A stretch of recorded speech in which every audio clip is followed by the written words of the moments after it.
हाँ, सिलेबस की बात करें तो सबके पास सिलेबस है IAPM का। क्रेडिट डिस्ट्रीब्यूशन की बात करें, क्रेडिट डिस्ट्रीब्यूशन समझते हो? अब तो चौथा सेमेस्टर है ना? कोर पेपर कितने होते हैं तुम्हारे? 4 या 3? 3 कोर, टोटल 7 पेपर होते हैं।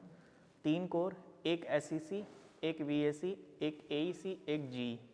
जितने भी कोर या फिर DSC पेपर होते हैं, DSC एंड DSE, एक होता है कोर एंड एक होता है इलेक्टिव, वो 4 क्रेडिट के होते हैं। ठीक है, 4 credit, 1 credit means 40 marks. That means कि if I am talking about 4 credits, that means कि I am talking about 160 marks. तो ये कौन सा पेपर है? DSE है, इलेक्टिव है ना, 4 क्रेडिट है। क्रेडिट डिस्ट्रीब्यूशन कैसे हुआ होगा? जब सिलेबस में देखोगे ना तो 3+1 का होगा। दैट मीन्स कि 3 का आपका नॉर्मल थ्योरी क्लास होती है एंड 1 का प्रैक्टिकल होता है, वो ऑनलाइन होता है। तो मैंने बोला कि एक क्रेडिट कितने नंबर का है? 40। तो ये कितने का हो गया होगा? 120 प्लस ये 40। इसका तो आपका जो भी प्रैक्टिकल या इंटरनल असेसमेंट होगा वो एस वेल कर देगा, प्लस इसका डाइवर्सिफिकेशन जब देखेंगे ना तो 90 प्लस 30, 90 का आपका क्या है? एंड टर्म एग्जाम, यही होता है ना। ये इंटरनल असेसमेंट 30 का अलग है, जो एंड टर्म एग्जाम होगा वो 90 का होगा, यही होता है। ठीक है, वैसे ही जितने भी और 2 पेपर और हैं कोर वाले वो भी यही होंगे। उसके बाद जो आपका सेकवेक है वो हमेशा 2 क्रेडिट का होता है। सेकवेक में क्या लिया है आपने? अच्छा, वो 2 क्रेडिट का होगा। दैट मीन्स कि मैक्सिमम 80 मार्क्स ही हो सकता है। इधर उसमें 30 का पेपर होगा या फिर पेपर ही नहीं होगा।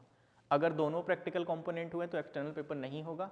अगर एक प्रैक्टिकल कंपोनेंट हुआ, एक थियरी कंपोनेंट हुआ, दैट मीन्स कि 40 + 40 एंड 40 में 30 and term examination and 10 IA and 10 practical, अब 40 प्रैक्टिकल, 80 हो गया।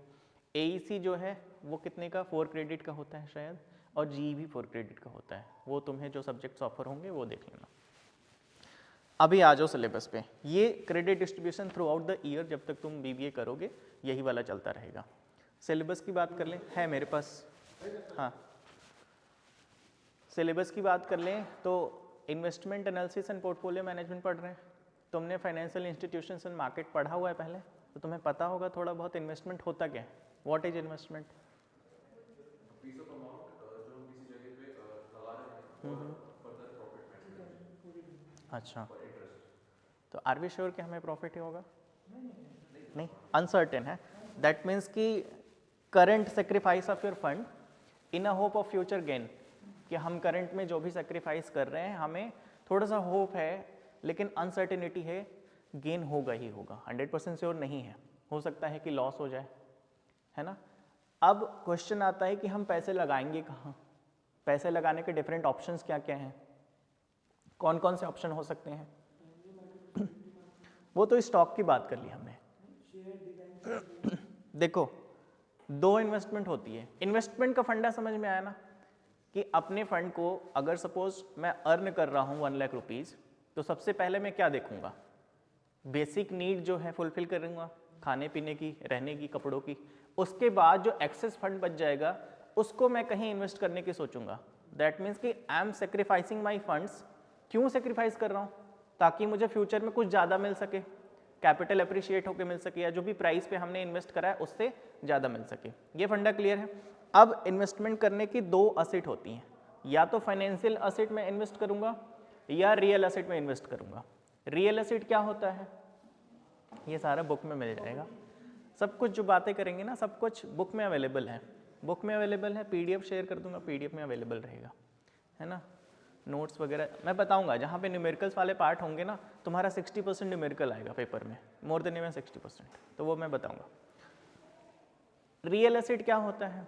जब भी, हाँ, फिजिकल एसेट या फिर टैंजिबल एसेट में जब हम इन्वेस्टमेंट करते हैं, या फिर लॉन्ग टर्म फिक्स एसेट जिसको भी हम कहते हैं, उसको हम बोलते हैं रियल एसेट। रियल एसेट में इन्वेस्टमेंट क्या हो जाएगा? एग्जांपल, जब भी कोई लैंड, बिल्डिंग, प्रॉपर्टी एटसेट्रा हम खरीदते हैं, वो रियल एसेट में इन्वेस्टमेंट होता है, यही होता है। दूसरा होता है हमारा फाइनेंशियल एसेट। अब फाइनेंशियल एसेट क्या होता है? कोई भी इंटेंजिबल एसेट लेकिन जिसकी वैल्यू कहाँ से डेराइव होती है, वैल्यू डेराइव होती है किसी रियल एसेट पे डिपेंड होके। यही होता है ना, जो स्टॉक्स के प्राइस है उसके वैल्यू कहाँ से डेराइव होता है, कंपनीज के रियल एसेट पे ही डिपेंड होके तो डेराइव होता है। तो फाइनेंशियल एसेट इंटेंजिबल एसेट होता है and real asset tangible asset होता है। इसका क्रक्स यही, ठीक है। तो जब भी इन्वेस्टमेंट करने की बात आती है हमारे पास डिफरेंट ऑप्शंस अवेलेबल होते हैं। मेजर ऑप्शंस देखेंगे तो या फिर हम रियल एसेट में इन्वेस्टमेंट कर सकते हैं या फिर फाइनेंशियल एसेट में इन्वेस्टमेंट कर सकते हैं। रियल एसेट के पार्ट कौन कौन से हो गए, लैंड, बिल्डिंग, प्रॉपर्टी, यही सारे। आजकल लोग तो कमोडिटी में भी जो है इन्वेस्टमेंट करना चाहते हैं, गोल्ड एंड सिल्वर्स भी खरीदते हैं, है ना, वहाँ भी इन्वेस्टमेंट करके रखते हैं। जब भी हम इन्वेस्टमेंट करते हैं हम पोर्टफोलियो बनाते हैं। पोर्टफोलियो क्यों बनाते हैं?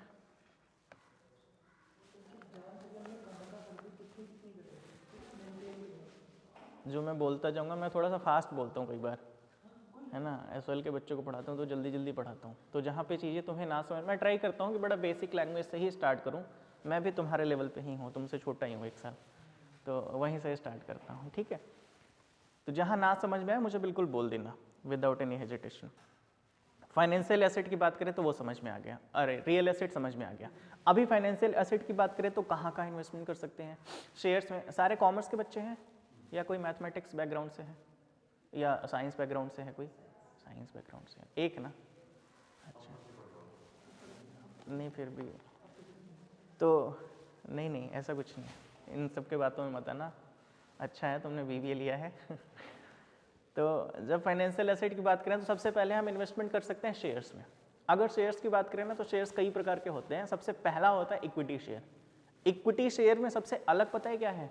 इक्विटी शेयर आपको ना ओनरशिप राइट देती है, अभी के लिए इतना जानो। उसके बाद इन्वेस्टमेंट कर सकते हैं बॉन्ड में, बॉन्ड या फिर डिबेंचर में। बॉन्ड या डिबेंचर इनडायरेक्टली मतलब किसी को उधार देना। जब आप किसी को उधार देते हो तो आपको रिटर्न में क्या मिलता है? इंटरेस्ट, वही तो एक प्रॉफिट है। या फिर इंटरेस्ट नहीं मिलेगा तो आपने जितना दिया है उससे कुछ बढ़ा के पैसा लो। सपोज 100 रुपये दिया है, आपने बोला 2 साल के लिए दिया है, तो 2 साल के बाद आप बोलोगे कि 200 रुपये दे देना मुझे। या फिर अगर 200 रुपये नहीं दोगे, 100 का 100 वापस करोगे तो हर साल मुझे इंटरेस्ट देना, ये होगा। या फिर आप इन्वेस्टमेंट कर सकते हो गवर्नमेंट सिक्योरिटीज में, सरकार की तरफ से जो सिक्योरिटीज इशू होती हैं उसमें भी इन्वेस्टमेंट कर सकते हो। ये सारी चीज़ें क्या हैं? गवर्नमेंट कोई पेपर का वैसे थोड़े देगी कि सिक्योरिटी दे रही है तो इतना बड़ा सिक्योरिटी का टुकड़ा है। इंटेंजिबल एसेट तो है, तो क्या हो गया? फाइनेंशियल एसेट, ठीक है। ऑब्जेक्टिव्स क्या होने चाहिए इन्वेस्टमेंट के? फ्यूचर में रिटर्न हो, तो पहला, ठीक है, एक तो इन्होंने बता दिया कि रिटर्न हो। जब भी हम कहीं इन्वेस्टमेंट करते हैं हमारा फर्स्ट ऑब्जेक्टिव होता है that we should get some return. अगर मैं आपको बोलूं कि आप मुझे 100 रुपये दे दो, यारी दोस्ती या टीचर वाली बात अलग है, वैसे दे दो, लेकिन अगर मार्केट की बात करें तो कोई किसी को 100 रुपये क्यों देगा? अनटिल एंड अनलेस उससे कोई जब तक फायदा नहीं होगा, यही होगा ना। तो फर्स्ट ऑब्जेक्टिव होगा रिटर्न के लिए। और रिटर्न की एक्सपेक्टेशन ना सबकी अलग अलग होती है। आप यंग एज में हैं तो आप चाहेंगे कि आपने जितना पैसा इन्वेस्ट करा है उससे बहुत ज़्यादा रिटर्न मिले। दैट मीन्स कि your expectation will be for a high return. मैं तुमसे थोड़ा बड़ा होऊंगा तो मेरी एक्सपेक्टेशन होगी कि मुझे बहुत ज़्यादा रिटर्न ना हो लेकिन एक कंसिस्टेंट रिटर्न हो, हर महीने मिलता रहे। आपकी क्या होगी कि सर एकदम से मिल जाए 1 लाख रुपए 2 लाख रुपए, मैं अच्छी सी बाइक खरीद लूँ कोई, है ना। दैट मीन्स कि एज के अकॉर्डिंग रिटर्न की एक्सपेक्टेशन वरी करती है। पहला ऑब्जेक्टिव हो गया रिटर्न। दूसरा ऑब्जेक्टिव होगा रेगुलर इनकम और consistent income, consistency of income, कि थोड़ा थोड़ा पैसा एक कंसिस्टेंट गैप पे आपको मिलता रहे। 2 ऑब्जेक्टिव हो गए। तीसरा ऑब्जेक्टिव होगा आपका कैपिटल एप्रिसिएशन। कैपिटल एप्रिसिएशन समझते हैं आप? जो भी पैसा आपने लगाया है, 1 लाख रुपए 2 लाख रुपए, जो इनिशियल आप कहीं पे लगाते हैं वो आपकी कैपिटल है, पूंजी है। जब 1-2 साल के बाद मैच्योरिटी पे आपको पैसा मिले या फिर 1 दिन के बाद 2 दिन के बाद, जितनी भी आपने शॉर्ट टर्म लॉन्ग टर्म रखी है, तो आप चाहोगे कि आपने जो पैसा लगाया है वो थोड़ा सा इंक्रीज होके मिले, यही चाहोगे। That is capital appreciation. अगर डिक्रीज होके मिलता तो I would call it capital depreciation. But हम चाहेंगे, हमारी ऑब्जेक्टिव क्या होती है कि कैपिटल एप्रिशिएट होकर मिले। हमने 3 ऑब्जेक्टिव देखा, पहला रिटर्न, दूसरा कंसिस्टेंट इनकम और रेगुलर इनकम, तीसरा कैपिटल एप्रिसिएशन। चौथा हम देखेंगे सेफ्टी ऑफ कैपिटल। जो हमने कैपिटल लगाया है वो कहीं नुकसान ना हो। तो सेफ्टी ऑफ कैपिटल एक इम्पॉर्टेंट फीचर है। इसका अच्छा सा एग्जांपल दूंगा।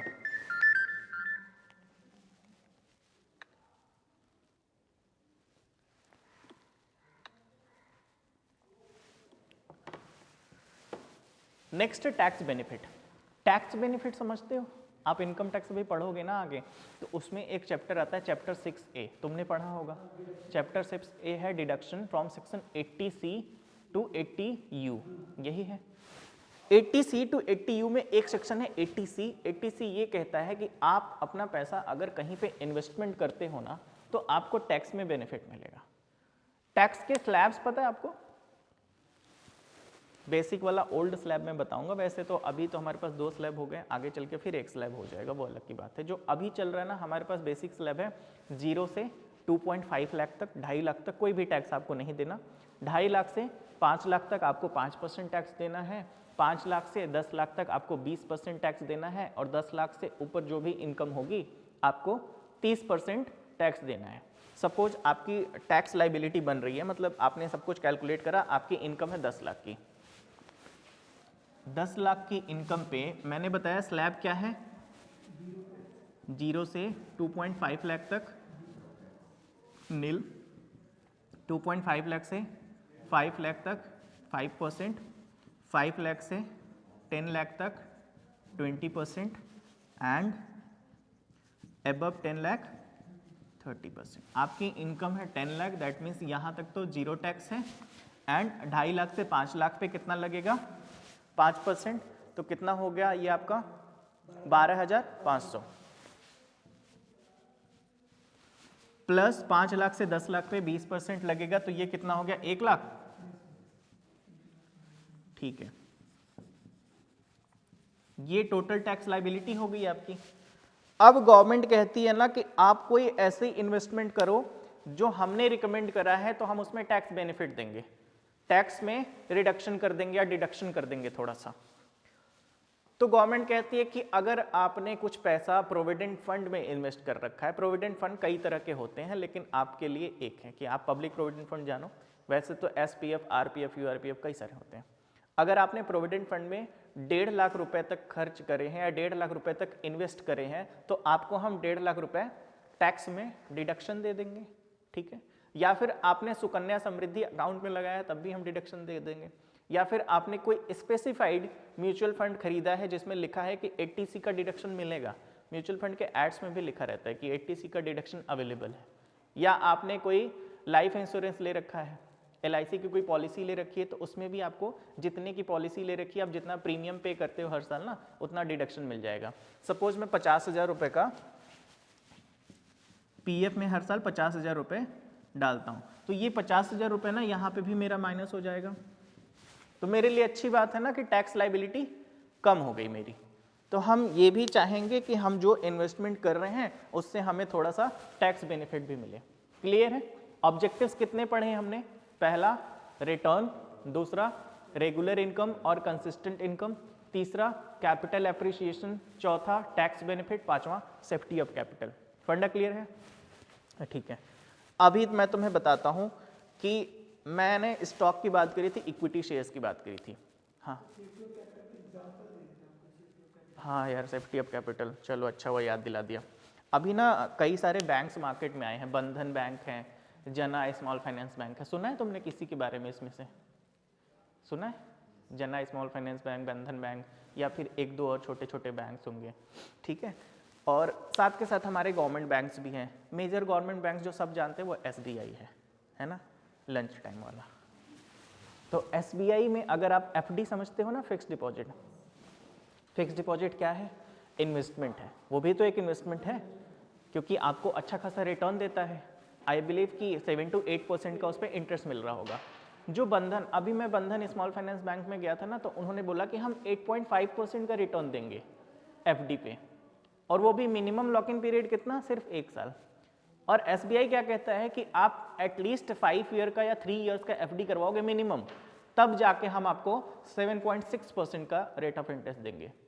तो सारी पब्लिक जना या फिर छोटे वाले बैंक्स में क्यों नहीं चली जाती? SBI में क्यों जाते हैं? कैपिटल की सेफ्टी जरूरी है ना, रिलायबिलिटी क्या है उन बैग्स की, कल को उठ के चली जाए, भाग जाए, फिर तो कैपिटल तो चला जाएगा। एक स्पेसिफाइड लिमिट जो है वही तो आरबीआई आपको पे कर पाएगी, सबको सारे पैसे दे दे ये पॉसिबिलिटी तो नहीं है। सेफ्टी ऑफ कैपिटल एक इंपॉर्टेंट फीचर है जिसके लिए सारे लोग एक रिलायबल सोर्स ढूंढते हैं, ठीक है। उसके पहले मैं शेयर की बात कर रहा था, इक्विटी की बात कर रहा था कि इक्विटी शेयर पे आपको क्या मिलता है। इक्विटी शेयर होते कौन है, ओनर्स होते हैं कंपनी के, ये बात समझते हो। अच्छा, ओनर्स क्यों बोलते हैं उनको कंपनी का, रिस्क क्यों होता है सबसे ज्यादा, जब वो कंपनी मतलब बंद होगी सबसे आखिर में उनको पैसा मिलेगा ना, क्यों सबसे आखिरी में मिलेगा ओनर से, इसलिए वही तो हमें समझना ना। देखो, इक्विटी शेयर होल्डर्स ओनर्स होते हैं, उनको ओनर्स कहा क्यों जाता है, क्योंकि उनके पास वोटिंग राइट होती है ना। कंपनी के जो भी डिसीजंस होगा उसमें वोट कौन करेगा, इक्विटी शेयर होल्डर करेगा, ठीक है। अगर कोई फेवरेबल डिसीजन लेना है, मेजोरिटी लोग उस तरफ वोट कर देंगे तो वो डिसीजन हो जाएगा। कोई डिसीजन रोकना है, अगर मेजोरिटी दूसरे साइड वोट कर देगी तो वो डिसीजन रुक जाएगा, यही होगा ना। इसीलिए उनको ओनर कहा जाता है। जो ओनर होता है, अगर सपोज जितना भी कंपनी का प्रॉफिट होता है, ओनर की रिस्पॉन्सिबिलिटी क्या बनती है, सबसे पहले जिससे बाहर वालों से पैसा लिया है उनको दे दिया जाए, जिनसे लोन लिया है उनको दे दिया जाए। जो पैसा बच जाएगा वो आप खुद लेके जाओगे, जितना पैसा बच जाएगा वो सारा आप लेके जाओगे। दैट मीन्स कि सारा पैसा ओनर का है। जो सारा लॉस हो जाएगा वो भी आप बियर करोगे। जब आप प्रॉफिट सारा बियर कर रहे हो तो लॉस भी आप बियर करोगे ना। इसीलिए बोला जाता है कि इक्विटी शेयर होल्डर्स सबसे ज्यादा रिस्क पे होते हैं। अगर सबसे ज्यादा रिस्क पे होते हैं तो सबसे ज्यादा रिटर्न के भी चांसेस उनके होंगे। आपने 12th में पढ़ा था ना, more the risk more the gain. इसीलिए बोला जाता है कि इक्विटी शेयर सबसे ज्यादा रिस्की है। दूसरी बात करें बॉन्ड या डिबेंचर की, बॉन्ड या डिबेंचर में क्या होता है, आपको इंटरेस्ट मिलता है। दैट मीन्स कि कंपनी को प्रॉफिट हो, कंपनी को लॉस हो, आपका अगर रेट ऑफ इंटरेस्ट 10% का फिक्स है तो आपको मिलेगा ही, डजंट मैटर। अगर कंपनी ने 10 करोड़ का प्रॉफिट कर लिया, आपको क्या मिलेगा, वही 10% का रिटर्न। अगर कंपनी लॉस करती है तब भी आपको क्या मिलता, वही रिटर्न। आपको तो चाहिए, आप बोलोगे भैया मैं आउटसाइडर हूँ, मुझे तो रिटर्न चाहिए ही चाहिए 10% का। दैट मीन्स कि आप बहुत ज़्यादा रिस्क बियर कर नहीं रहे हो, मतलब आप रिस्क बियर कर ही नहीं रहे हो। तो रिस्क का लेवल क्या है, लो, जीरो तो नहीं है, लो है। तो रिटर्न का लेवल भी क्या है, लो है। बात समझ में आई। हमने 3 चीजें डिस्कस करी। देखो भाई, इन्वेस्टमेंट की डेफिनेशन, इन्वेस्टमेंट होता क्या है, financial investment, real investment, objective of investment. याद है ना, एग्जाम में दोबारा पढ़ने की जरूरत नहीं होनी चाहिए। आप रिवाइज करो घर पे, थोड़ा लिख के आ जाओ। I don't think any teacher should want कि हमें बुकिश लैंग्वेज चाहिए। हम ग्रेजुएशन लेवल पे बच्चों को अपनी लैंग्वेज चाहिए, जो आप समझते हो उसको एक्सप्लेन करके आओ, ठीक है। नेक्स्ट आता है फीचर्स ऑफ इन्वेस्टमेंट और फैक्टर्स अफेक्टिंग इन्वेस्टमेंट। जो हमने ऑब्जेक्टिव में पढ़ा था ना, सारे पॉइंट्स सिमिलर ही होंगे मोस्टली। सबसे पहले हमने पढ़ा था रिटर्न। तो जब भी आप किसी इन्वेस्टमेंट का चॉइस करने जाओगे, कौन से फैक्टर होंगे जो आपको अफेक्ट करेंगे, सबसे पहले रिटर्न, कि रिटर्न आपको कितना चाहिए। अगर रिटर्न हाई चाहिए और कितने टाइम में चाहिए। मैंने बोला ना कि एज के अकॉर्डिंग रिटर्न की एक्सपेक्टेशन सबकी अलग अलग होती है।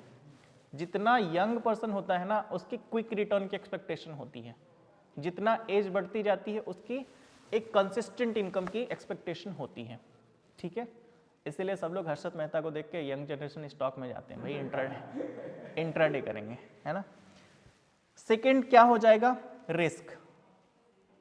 एक रिस्क वाला फैक्टर भी तो है। जब भी आप इन्वेस्टमेंट चूज करने जाओगे, रिस्क वाला फैक्टर देखोगे, वो एक इंपॉर्टेंट फैक्टर है। रिस्क कि कितना रिस्क लोगे। 3 टाइप के पर्सन होते हैं, risk lover, risk averse, risk neutral. एक होता है कि जो बहुत ज़्यादा रिस्क पसंद करता है, दैट मीन्स कि उसकी रिटर्न की एक्सपेक्टेशन भी बहुत ज़्यादा है।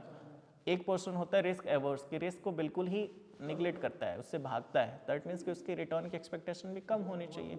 एक होता है न्यूट्रल पर्सन, जो भी मार्केट के साथ चलता रहता है वो, ठीक है। तो 2 फैक्टर हो गए जो अफेक्ट करते हैं, रिटर्न एंड रिस्क। थर्ड आता है आपका लिक्विडिटी। लिक्विडिटी समझते हो क्या होता है,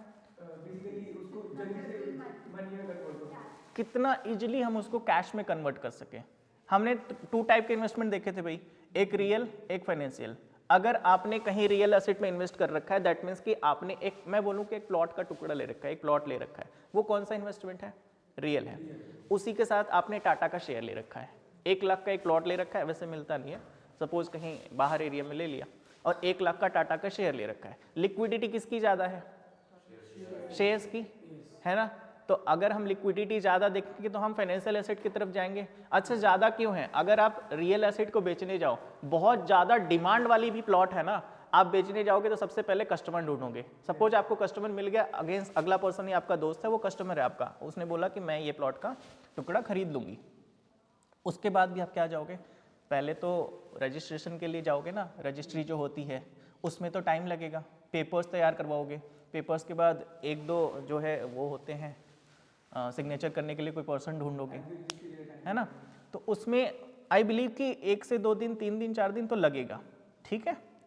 but at the same time अगर आप फाइनेंशियल एसेट की बात करें तो आप सेल आउट करोगे immediately with in half an hour, कुछ अमाउंट वापस आ जाता है, कुछ अमाउंट के लिए T+1 डे का लगता है, ट्रेडिंग प्लस 1 डे का टाइम लगता है। तो लिक्विडिटी किसमें ज़्यादा है? फाइनेंशियल एसेट में। तो लिक्विडिटी एक फैक्टर है जो इन्वेस्टमेंट के टाइम पे देखते हैं हम, रिस्क भी देखते हैं, रिटर्न भी देखते हैं, लिक्विडिटी भी देखते हैं। चौथा पॉइंट आता है मार्केटेबिलिटी।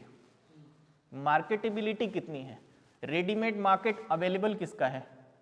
क्या रियल एसेट को सेल आउट करने के लिए कोई रेडीमेड मार्केट अवेलेबल है? नहीं, रियल एसेट को सेल आउट करने के लिए कोई रेडीमेड मार्केट अवेलेबल नहीं है। ऐसे कोई सब्जी मंडी तो है नहीं जैसे आजादपुर मंडी है, वैसे रेडीमेड रियल मार्केट की नहीं है ना। लेकिन अगर फाइनेंशियल मार्केट की बात करें तो अवेलेबल है, primary market, secondary market, capital market, money market, ये बातें डिस्कस करेंगे बाद में होती क्या है, लेकिन एक मार्केट अवेलेबल है, ठीक है। नेक्स्ट फैक्टर आता है टैक्स बेनिफिट। टैक्स बेनिफिट भी एक फैक्टर है। देखो, अगर मेरी टैक्स लाइबिलिटी ज़्यादा बन रही है, मुझे टैक्स देना पड़ रहा है, और मैं चाहूँ कि मैं अपना टैक्स थोड़ा सा बचा लूँ, तो मैं ऐसी जगह इन्वेस्टमेंट करूँगा जहाँ से मेरा थोड़ा सा टैक्स में डिडक्शन मिल सके, तो वो भी इंपॉर्टेंट फैक्टर है। उसके बाद आता है आपका सेफ्टी ऑफ कैपिटल। ये हमने समझ लिया है कि हम ऐसी जगह इन्वेस्ट करना चाहेंगे जहाँ पे हमारा कैपिटल सेफ रहे। देन आफ्टर हमारा आता है, सेफ्टी ऑफ कैपिटल से पहले ही आता है बट लास्ट में बता रहा हूँ, हेजिंग अगेंस्ट इन्फ्लेशन या हेज अगेंस्ट इन्फ्लेशन। हेजिंग का मतलब समझते हो? रिड्यूस करना, कम करना। इन्फ्लेशन का मतलब समझते हो? महंगाई। मार्केट में ना अलग अलग इन्फ्लेशन रेट चलता रहता है हमेशा। अगर मैं अभी का एग्जांपल लूं, सपोज मार्केट का इन्फ्लेशन रेट चल रहा है 8% का, ठीक है।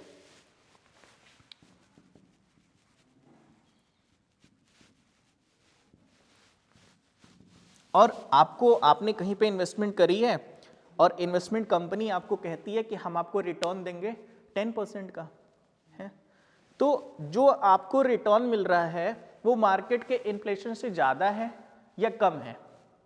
ज़्यादा है। जो वो रेट ऑफ रिटर्न है ना 10% का मिल रहा है, ये नॉमिनल रिटर्न है।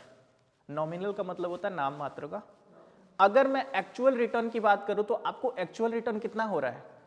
2% का, क्योंकि मार्केट का इन्फ्लेशन रेट ही है 8% का। थोड़ा समझ में आया? ठीक। अगर आपको ये 6% का रिटर्न मिलता तो आपको रिटर्न हो रहा था क्या? आपको तो लॉस हो रहा था ना 2%, क्योंकि इन्फ्लेशन रेट ही चल रहा था 8% का। ये जो हम निकालेंगे ना वो क्या आएगा? रियल रेट ऑफ रिटर्न या फिर एक्चुअल रेट ऑफ रिटर्न। ये जो हमें शो होता है वो कौन सा होता है? Nominal rate of return. बात समझ में आई? इसका एक सबसे अच्छा एग्जांपल है कि अगर आप 4-5 साल पहले या 2 साल पहले जब आप स्कूल में थे, एक नोटबुक परचेज करते थे तो वो 100 रुपए की आती थी। आज वहीं सेम नोटबुक परचेज करते हो तो हो सकता है कि वो 110 की हो गई हो। पॉसिबिलिटी है 2 इयर्स में। अगर आपके पास ये 100 रुपए ही पड़ा हुआ है, आपने कहीं इन्वेस्टमेंट नहीं करा, आप लेके चले जाओ मार्केट में, आपको मिलेगा क्या नोटबुक?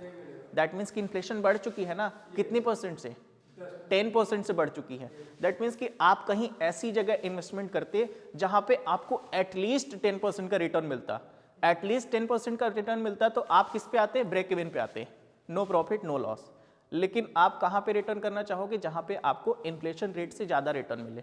आप ऐसी जगह रिटर्न करो जहां पे आपका 100 रुपए बढ़ के 115 हो। दैट मीन्स कि 15% का रिटर्न मिले, कि ये नोटबुक भी खरीद लो और 5 रुपए की सेविंग भी हो जाए।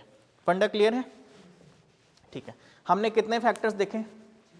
रिटर्न, रिस्क, हेजिंग नहीं, हेजिंग से पहले क्या था? रिस्क सेफ्टी ऑफ रिटर्न, मेरी बात सुनो, एक हम सीक्वेंस में चलेंगे, वैसे लिख के आओगे कोई मैटर नहीं करता आप कैसे लिख रहे हो। Risk, return, liquidity, marketability, safety of capital, tax benefit, hedge against inflation. ठीक है, ये पॉइंट्स नोट डाउन करना चाहो तो आप लिख सकते हो। सबसे पहले तो हमने ऑब्जेक्टिव में कौन कौन से लिखे थे, हमने 5 ऑब्जेक्टिव्स लिखे थे ऑब्जेक्टिव ऑफ इन्वेस्टमेंट। सबसे पहला था रिटर्न, दूसरा था रेगुलर इनकम और स्टेबिलिटी ऑफ इनकम, तीसरा था कैपिटल एप्रिसिएशन, चौथा रिटर्न लिखा, रेगुलर इनकम और स्टेबिलिटी ऑफ इनकम, तीसरा कैपिटल एप्रिसिएशन, चौथा टैक्स बेनिफिट, पांचवा सेफ्टी ऑफ कैपिटल। फीचर्स और फैक्टर अफेक्टिंग इन्वेस्टमेंट सिमिलर ही होता है, उसमें हमने लिखा रिटर्न पहला। अच्छा, रिटर्न का मैं तुम्हें एक एग्जांपल भी बता देता हूं। देखो मैंने बोला ना कि आपको डिविडेंड किस पे मिलता है, इक्विटी शेयर्स पे। इंटरेस्ट किस पे मिलता है, बॉन्ड्स पे। आपने कहीं पे 100 रुपए लगाए, एक साल के बाद उसका प्राइस हो जाता है 120 रुपए, प्लस उस साल आपको 10 रुपए का इंटरेस्ट भी मिला। अभी मैं रिटर्न कैलकुलेशन की बात करूं तो आपको टोटल रिटर्न कितना हुआ, 100 लगा के 120 मिला, मतलब कि 20 रुपए ज्यादा मिला, प्लस 10 रुपए का इंटरेस्ट भी मिला, तो टोटल 30 रुपए मिला। 100 बेस था, दैट मीन्स कि 30% मिला। यही होता है ना, ठीक है। क्वेश्चन आ जाता है कई बार, इसको कई बार होल्डिंग पीरियड रिटर्न या नॉर्मल रिटर्न भी बोलते हैं। तो उसका फॉर्मूला होता है रिटर्न कैलकुलेशन का, आपको या तो इंटरेस्ट मिलेगा या फिर डिविडेंड मिलेगा, दोनों नहीं मिलेगा। अगर 2 जगह इन्वेस्ट करा है तब दोनों मिल सकता है। Plus P1 minus P0 upon में P0 मल्टीप्लाई बाई 100। ये फॉर्मूला समझ में आया। इंटरेस्ट या डिविडेंड मिलता है, P1 का मतलब होता है price at the end of the year, P0 का मतलब होता है price at the beginning of the year. हमेशा बेस में क्या रहेगा, बिगिनिंग वाला प्राइस मल्टीप्लाई बाई 100, तो आपको रिटर्न पता चल जाएगा। पहला फैक्टर था रिटर्न, दूसरा फैक्टर था रिस्क, तीसरा लिक्विडिटी, चौथा मार्केटेबिलिटी, पांचवा टैक्स बेनिफिट। टैक्स बेनिफिट में सेक्शन 80C वगैरह आता है जिससे आपकी टैक्स लाइबिलिटी कम हो सके। ऐसी जगह इन्वेस्टमेंट करेंगे जिससे हमारी टैक्स लाइबिलिटी कम हो जाए। छठा hedge against inflation, hedge against inflation. And seventh safety of capital. ये इंट्रोडक्शन वाली यूनिट चल रही है, इसके बाद वाली जो भी क्लासेस होंगी ना, या फिर इसके लास्ट में न्यूमेरिकल स्टार्ट कर लेंगे थोड़ा। और जो भी न्यूमेरिकल करेंगे ना, एटलीस्ट उसके 1-2 क्वेश्चन, अगर नोट्स बनाते हो तो कोई प्रेशर नहीं है, उसके न्यूमेरिकल 1-2 फॉर्मूला लिख के वहाँ पे करते जाना, क्योंकि लास्ट में ना फॉर्मूले बहुत हो जाते हैं तो बर्डन होता है। ऐसा नहीं है कि बहुत डिफिकल्ट सब्जेक्ट है, सब्जेक्ट तो कोई भी डिफिकल्ट नहीं होता, बट बर्डन बहुत ज़्यादा होता है। तुम्हें 3 सब्जेक्ट पढ़ने हैं, मैं समझ सकता हूँ कि इनकम टैक्स भी कंप्लीट न्यूमेरिकल सब्जेक्ट है, इनकम टैक्स तो 100% न्यूमेरिकल है। इकोनोमेट्रिक्स से बड़ा ट्रिकी सा सब्जेक्ट है, वो भी पढ़ना है, और ये भी पढ़ना है, ये भी न्यूमेरिकल वाला सब्जेक्ट है, तो थोड़ा सा हैक्टिक होगा इस सेमेस्टर में। चलो नेक्स्ट आते हैं स्पेकुलेशन पे। Speculation versus investment. स्पेकुलेशन समझते हो क्या होता है? एजम्पशन, वो प्रोबेबिलिटी होती है बेटा।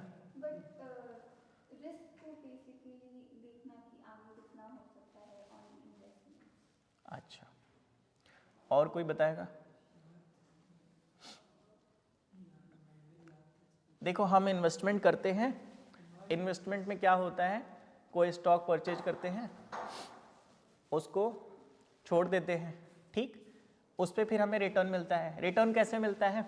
या तो इन फॉर्म ऑफ इंटरेस्ट मिलता है, इन फॉर्म ऑफ डिविडेंड मिलता है, या फिर कैपिटल एप्रिसिएशन मिलता है। कैसे? अगर हमने कोई स्टॉक परचेज किया रिलायंस का, उसको 1 साल के लिए छोड़ दिया, 1 साल के अंदर उस पर डिविडेंड मिला होगा, प्लस जितने का खरीदा था 1 साल के बाद हो सकता है प्राइस चेंज हो गया हो, इंक्रीज हुआ हो या डिक्रीज हुआ हो। इंक्रीज हुआ होगा तो कैपिटल एप्रिसिएशन मिलेगा।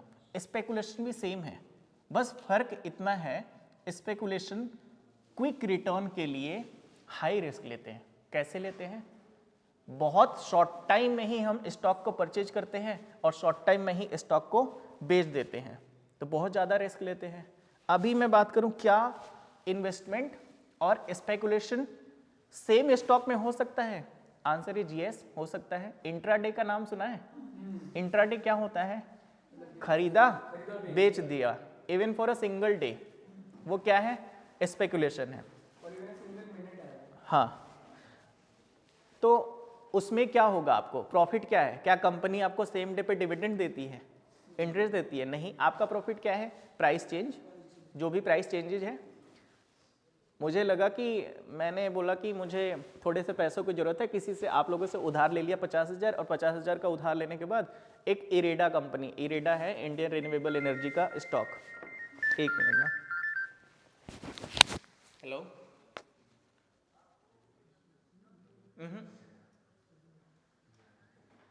30 का है ना? नहीं, मुझे तो नहीं मिला।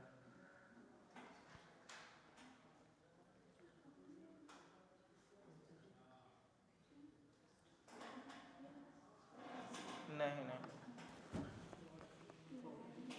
अब पता नहीं, पहले भी मिल सकता है। ठीक है, ठीक है।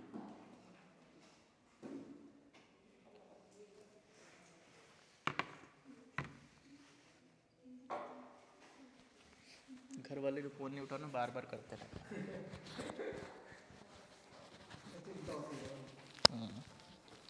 पर संडे को कहाँ चला गया? ठीक है, स्पेकुलेशन की बात कर रहे थे ना, कि सपोज मुझे क्विक रिटर्न की एक्सपेक्टेशन थी। मैंने क्या करा, आप लोगों से 50,000 का पैसा ले लिया उधार। अब मैंने क्या करा कि एक इरेडा कंपनी है, रियल लाइफ एग्जांपल बता रहा हूँ, इरेडा है इंडियन रिन्यूएबल एनर्जी रिसोर्स करके ऐसे है। तो आजकल जो टाइम चल रहा है ना, वो रिन्यूएबल एनर्जी का ही चल रहा है। मोदी जी ने वहाँ राम मंदिर जब बन रहा था तो बोला कि सोलर एनर्जी वगैरह को हम बहुत ज़्यादा प्रमोट करेंगे, और करना भी चाहिए, क्योंकि ये तो ख़त्म हो रही है चीज़ें ना। तो हाँ, अगर बजट भी उसी पे आ जाएगा रिन्यूएबल एनर्जी पे, तो भाई वो शेयर था 100 रुपये का, सुबह 100 रुपये का था, 104 का हुआ तो मैंने खरीद लिया, शाम को 170 हो गया 3:30 बजे, 100 ही मान लेते हैं इसको। कितना प्रॉफिट हो गया मुझे एक शेयर पे? ऐसे ऐसे मैंने 100 शेयर खरीदे थे, 1 लाख का खरीदे था, 70,000 प्रॉफिट हो गया एक दिन में। क्या था ये? स्पेकुलेशन। हो सकता है कि ये शेयर का प्राइस 100 से ना 80 हो जाता, 20,000 का नुकसान हो जाता, ये भी हो सकता है। स्टॉक मार्केट वोलेटाइल है, कुछ भी हो सकता है, अनसर्टेन है। लेकिन बजट में उन्होंने बोला था स्पीच में, तो बढ़ना था, बजट में भी आएगा, बढ़ना था, अभी भी बढ़ेगा। ठीक है, तो ये क्या है? स्पेकुलेशन है। एक चीज और हो सकता था कि ये 100 रुपये था, 102 103 होता, शाम को आता फिर 100 रुपये पे हो जाता। मैं क्या करता, इसको छोड़ देता, 1 साल तक नहीं बढ़ता, ये छोड़ के रखता। 1 साल के बाद हो सकता है 110 का हो जाता। 1 साल में मुझे कितना प्रॉफिट होता? 10,000 का। 1 साल मैंने होल्ड किया तो हो सकता है मुझे डिविडेंड भी दे देती कंपनी, 2,000 रुपये या 10,000 रुपये डिविडेंड दे देती मुझे, है ना? तो ये मेरे लिए क्या हो गया था? इन्वेस्टमेंट। जब लॉन्ग टर्म के लिए लो रिस्क पे लो रिटर्न की एक्सपेक्टेशन पे करते हैं, वो इन्वेस्टमेंट है। जब शॉर्ट टर्म के लिए even for a intraday, even for a minute, even for a second करते हैं, बहुत ज्यादा हाई रिस्क लेके, उसको बोलते हैं स्पेकुलेशन। बात समझ में आई मेरी? कुछ बेसिक डिफरेंसेस है जो मैं आपको बताता जाऊंगा, आई बिलीव कि आप एग्री करोगे। पहला है 170 ही है, वो मार्केट बंद हो गई ना उससे, 26 जनवरी से पहले बंद है ना, अब खुलेगा तो देखेंगे। मैंने बेच दिया, लेकिन मेरी इतनी हिम्मत नहीं थी। लेकिन बढ़ेगा भी सर, 200 पार जाएगा। अरे ठीक है, अपने को प्रॉफिट मिल गया ना, ज़्यादा लालच नहीं करना, हमें कौन सा आश्चर्य होता है। ठीक है, इन्वेस्टमेंट का टाइम होरिजिन क्या है? जनरली इन्वेस्टमेंट की बात कर रहा हूँ मैं, लॉन्ग है, लॉन्ग टर्म के लिए करते हैं, तो इन्वेस्टमेंट की टाइम होरिजिन लॉन्ग टर्म की है। स्पेकुलेशन की बात करें, इन्वेस्टमेंट की लॉन्ग टर्म है for more than a year. Speculation की क्या है? शॉर्ट टर्म है, even for a intraday, even for a minute. ठीक है, रिस्क किस में ज्यादा है? इन्वेस्टमेंट में रिस्क लो टू मॉडरेट है, और स्पेकुलेशन में वेरी हाई, बहुत ज्यादा रिस्क है। रिटर्न की बात करें, देखो रिटर्न और रिस्क ना साथ साथ चलता है। जिसमें लो रिटर्न होगा उसमें लो रिस्क होगा, उसमें रिटर्न की भी एक्सपेक्टेशन कम होगी। तो इन्वेस्टमेंट में रिस्क क्या था, लो टू मॉडरेट, तो इन्वेस्टमेंट में रिटर्न क्या होगा, वो भी लो टू मॉडरेट होगा। At the same time speculation में वेरी हाई रिटर्न के चांसेस होंगे या इनकंसिस्टेंट रिटर्न के चांसेस होंगे। ठीक है, एग्री करते हो। फंड्स की बात करें तो इन्वेस्टमेंट जनरली ना हम ओन फंड से करते हैं, बट 90% केसेस में जो लोग स्पेकुलेशन करते हैं ना वो बोरो करके करते हैं। बोरो करके कैसे करते हैं, जो इंट्राडे की ट्रेडिंग होती है ना वो प्रीमियम पे लेके होती है। इनकम की बात करें तो इन्वेस्टमेंट पे आपको इनकम कैसे मिलती है, dividend, interest plus change in price या फिर कैपिटल एप्रिसिएशन, ये तीनों फॉर्म होते हैं इनकम के। स्पेकुलेशन में इनकम का फॉर्म क्या होता है, ओनली चेंज इन प्राइस। ठीक है, सोर्स ऑफ इंफॉर्मेशन क्या है, हाँ मतलब कि कहाँ से आपको इंफॉर्मेशन मिलती है। इन्वेस्टमेंट के लिए तो प्रॉपर लोग फंडामेंटल एनालिसिस करते हैं, चार्ट्स कैंडल्स की स्टडी करते हैं, पास्ट ईयर डेटा देखते हैं, उसके बाद पैसा सोच समझ के लगा देते हैं। जो लोग इन्वेस्टमेंट करते हैं ना वो लोग कम रिस्क लेने वाले होते हैं, या तो जॉब वगैरह करते हैं या फिर, है ना। स्पेकुलेशन जो होती है वो इनसाइडर इंफॉर्मेशन या फिर कोई हंच वगैरह मिलती है, कोई टिप वगैरह मिलती है, उसके बेसिस पे मिलती है। जैसे वहाँ पे मैंने बोला ना, स्पीच में बोला, सबने सुना, वहाँ से फटाक से कर दिया। या फिर कोई पर्सन इरेडा में काम करता है, उसने बोला कि कुछ ऐसा होने वाला है, मार्केट हम एक्सप्लोर करने वाले हैं, ज़्यादा कुछ बढ़ाने वाले हैं, या कोई नया सोलर प्लांट लगने वाला है, इनसाइडर इन्फॉर्मेशन है ना, तो वहाँ से मिला, आपने वहाँ पे पैसे लगाए और 2 दिन में पैसे कमा के बाहर आ गए। बात क्लियर है स्पेकुलेशन और इन्वेस्टमेंट की, डाउट तो नहीं है आपको? ठीक है, एक कॉन्सेप्ट और आता है गैम्बलिंग। सुना है गैम्बलिंग क्या होता है? हाँ वो देखो उसको पता है ना। एक क्लास में मैं पढ़ा रहा था वो इनकम टैक्स, तो जीएसटी, तो उसमें 3 कॉन्सेप्ट है, state list, union list, concurrent list. तो उसमें एक सिन प्रोडक्ट के बारे में है। सिन प्रोडक्ट समझते हो? हाँ, नुकसान करने वाले जन, उसको पता है। तो हमने बोला कि सिगरेट पे टैक्स कौन लेता है, स्टेट गवर्नमेंट लेती है, सेंट्रल गवर्नमेंट लेती है, उस पर टैक्स भी लगता है, जीएसटी भी लगता है और सेस भी लगता है। तो एक बच्चा कह रहा है सर को पता है सर। तो ऐसा कुछ नहीं है, जो बच्चे बताते हैं उनको पता होता है, वो करते नहीं है, इसको पता है बस। ठीक है, तो गैम्बलिंग सबको पता है, कसिनो वगैरह में गैम्बलिंग होती है, जुआ वगैरह जो होती है, तो उसमें क्या होता है, इट्स ऑल अबाउट लक। मैंने इसने बेट लगा ली कि आज धूप होगी, धूप नहीं होगी, 100 रुपए की लगी हमारी। अगर धूप होती, मैंने कहा धूप होगी, इसने कहा नहीं होगी। अगर धूप हो जाती है, ये मुझे 100 रुपये देगा। अगर धूप नहीं होती, मैं इसको 100 रुपये देता। तो गैम्बलिंग क्या है, एक पर्सन का लॉस दूसरे पर्सन का विनिंग है, एक पर्सन का 100% लॉस, दूसरे पर्सन का 100% गेन है, ये होता है गैम्बलिंग। स्पेकुलेशन में ऐसा नहीं हो रहा था। स्पेकुलेशन में अगर हमने 100 रुपये का शेयर खरीदा था, अगर उसके प्राइस गिरते भी ना, हो सकता है 90 का हो जाता, तो मुझे लॉस कितना होता, 10% का होता, हो सकता है 80 का होता, 100% लॉस तो नहीं होता। ऐसा तो किसी स्टॉक में नहीं होता कि जो पैसा लगाया था सारा खत्म हो गया भाई, वो नहीं होता ना कुछ तो बचता है। ठीक है, लेकिन गैम्बलिंग में ऐसा नहीं है, 1% का लॉस। तो प्लेटफॉर्म्स में तो ऐसे थोड़ी होता है, जैसे प्लेटफॉर्म्स आ गए तो उसमें 100% लॉस तो नहीं होता है। अब मुझे उतना तो आइडिया नहीं है, जो हमने देखा है उसमें यही होता है। और गैम्बलिंग में देखो ना, स्पेकुलेशन फिर भी थोड़ा सा ये है कि थोड़ी इन्फॉर्मेशन तो रिलायबल है। गैम्बलिंग में क्या है, आप कसिनो में जा रहे हो, वो डाइस फेंक रहे हो, उसमें क्या आप दिमाग लगाओगे, चेस थोड़े खेल रहे हो, है ना। ठीक है, अच्छा अभी तक हमने जो डिस्कस करा वो क्लियर है आपको? इन्वेस्टमेंट वर्सेस स्पेकुलेशन क्लियर है? उसके डिफरेंसेस लिखवा दूं मैं आपको या हो जाएगा?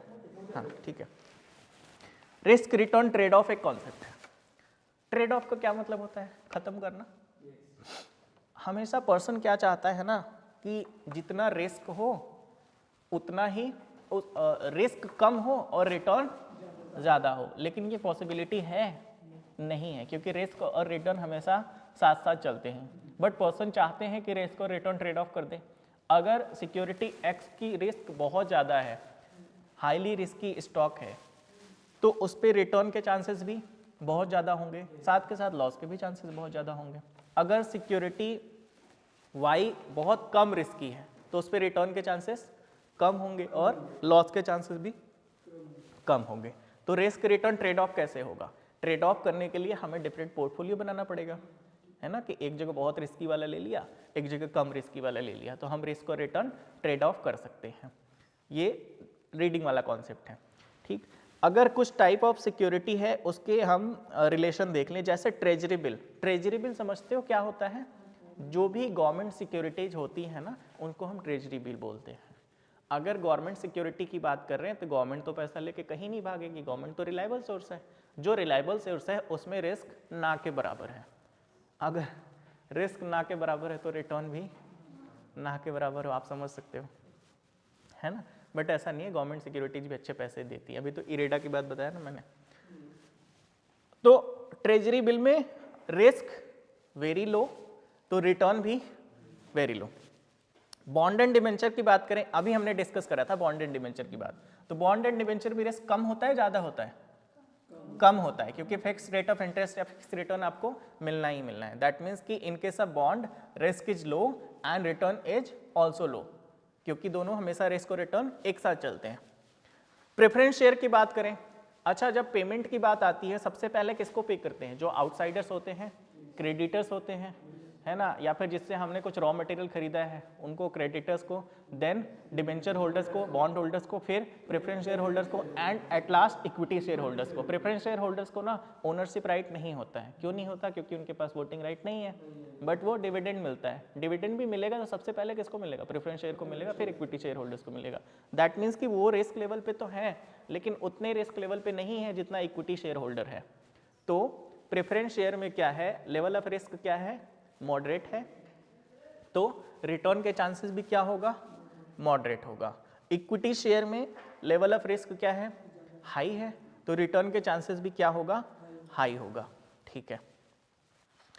रिटर्न ऑफ इन्वेस्टमेंट ना टू कंपोनेंट से बनते हैं, एक होता है risk free rate of return, एक होता है रिस्क प्रीमियम, है ना। रिस्क प्रीमियम क्या होता है? जिसमें मार्केट को जो बीटा बीटा होता है उसका नहीं, जो मार्केट को रेट रिटर्न मिल रहा है उसका नहीं, से उसका वो रिस्क प्रीमियम का मतलब होता है level of risk initial start में।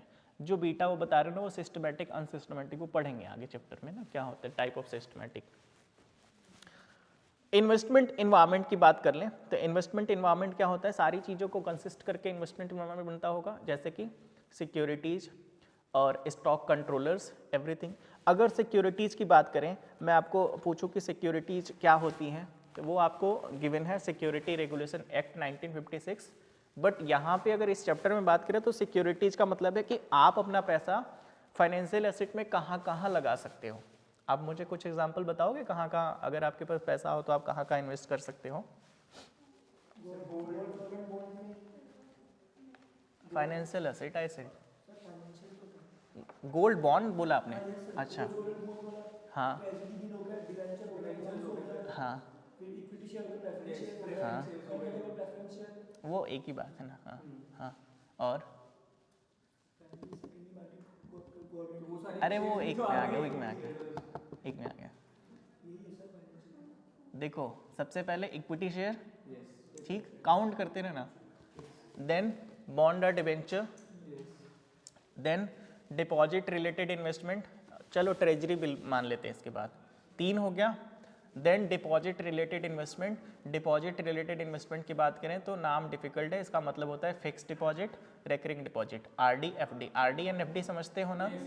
एक लमसम अमाउंट आप 4 साल के लिए 5 साल के लिए फिक्स कर दो, उस पर फिक्स रेट ऑफ इंटरेस्ट मिलेगा, लेकिन आपको मैच्योरिटी कब होगी? जो भी लॉक इन पीरियड होगा उसके बाद। तो इसमें क्या होता है, आपकी लिक्विडिटी कम हो जाती है, क्योंकि 5 साल से पहले तो आप नहीं ब्रेक कर सकते, करोगे तो चार्ज देना पड़ेगा। इंश्योरेंस भी है, यूनिट लिंक्ड इंश्योरेंस भी आपका इन्वेस्टमेंट है। सारे इंश्योरेंस इन्वेस्टमेंट नहीं है, लेकिन यूनिट लिंक्ड जो है वो इन्वेस्टमेंट है।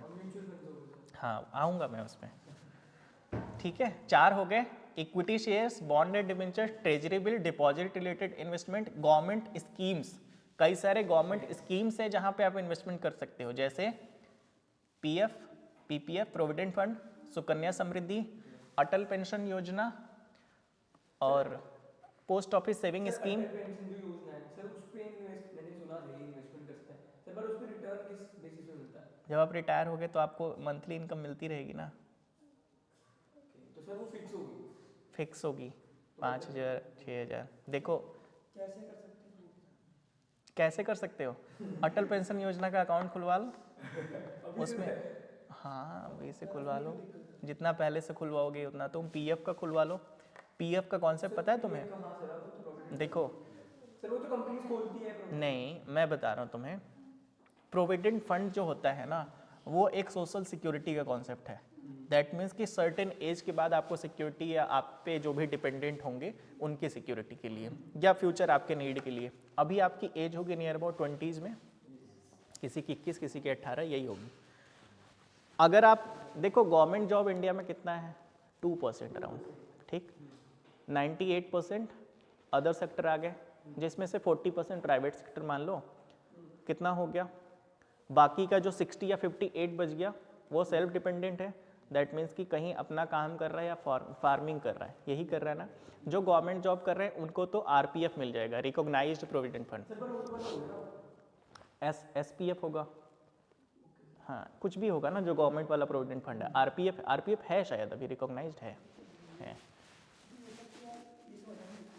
एसपीएफ है, प्राइवेट कंपनी में आप जॉब करते हो तब भी कुछ कंपनी जो एस्टेब्लिश हैं वो प्रोविडेंट फंड में आपके लिए पैसा डालती हैं। अभी आप लेकिन ना अपना काम कर रहे हो, फ्रीलांसिंग कर रहे हो, स्टॉक ट्रेडिंग कर रहे हो, तो आप क्या करोगे? प्रोविडेंट फंड आपको भी चाहिए, ठीक। तो गवर्नमेंट ने बोला कि public provident fund, general public के लिए, पीपीएफ जिसको बोलते हैं, आप अकाउंट ओपन करवा सकते हो किसी भी बैंक में, कहीं ओपन करवाओ, रेट ऑफ इंटरेस्ट उसका सेम रहेगा, एक जो सेंट्रल गवर्नमेंट नोटिफाई करेगी। एंड मुझे लगता है अभी 7.5% का रेट चल रहा है। और उसमें आप मैक्सिमम डिपॉजिट कर सकते हो 1.5 लाख रुपए एक साल में, उससे ज़्यादा नहीं कर सकते। और मिनिमम डिपॉजिट करना पड़ेगा आपको 500 रुपये। नंबर ऑफ ईयर्स जिसका लॉक इन पीरियड मिनिमम है 15 साल के लिए। 15 साल तक अगर आप 1.5 लाख रुपए जमा करते रहो तो कितना जमा कर दिया? 22,50,000। 22,50,000 आपने इन्वेस्टमेंट करी 15 लाख में, तो आपको रिटर्न पता है कितना मिलेगा? कैलकुलेट करना है एक बार पीपीएफ रिटर्न मोबाइल में, फोन वो उस पर कर रहा है तुम कर लोगे उस पर अभी? एक बार करना पीपीएफ कैलकुलेटर, पीपीएफ गूगल पे डालो आ जाएगा। अराउंड 32 लैक्स आपको मिलेंगे। हाँ एवरी ईयर 1.5 लाख रखना, 15 साल का टाइम ड्यूरेशन रखना, क्योंकि मिनिमम 15 साल का है। अच्छा वो जो 1.5 लाख रुपए आप इन्वेस्ट कर रहे हो ना, वो 1.5 लाख आपके टैक्स में भी बेनिफिट मिल जाएगा। दैट मीन्स 1.5 लाख की आपकी टैक्स लाइबिलिटी भी कम हो जाएगी, ठीक है। तो और जो बाद में आपको मैच्योरिटी पे पैसा मिलेगा ना, वो भी टैक्स फ्री होगा, उस पर भी कोई टैक्स नहीं लगेगा। तो ये आपके लिए बेनिफिशियल है ना। अरे नहीं यार, 22,50,000 दे के 2,25,000 कैसे मिलेगा?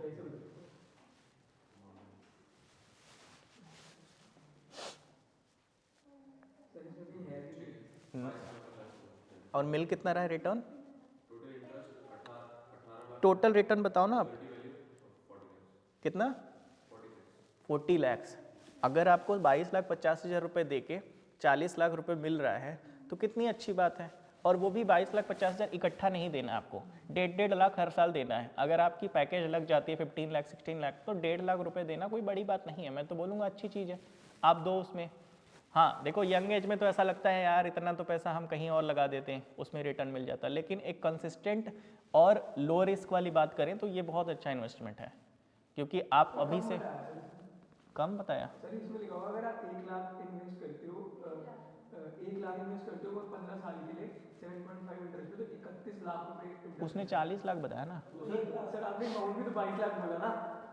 अरे 1 लाख किया ना। 22,50,000 15 साल के लिए, उसने सही बताया, कोई बात नहीं, ठीक है। तो इक्विटी शेयर्स हो गया, बॉन्ड एंड डिबेंचर्स हो गया, ट्रेजरी बिल हो गया, डिपॉजिट रिलेटेड इन्वेस्टमेंट हो गया, गवर्नमेंट स्कीम्स हो गया जहां पे इन्वेस्टमेंट हो सकती है।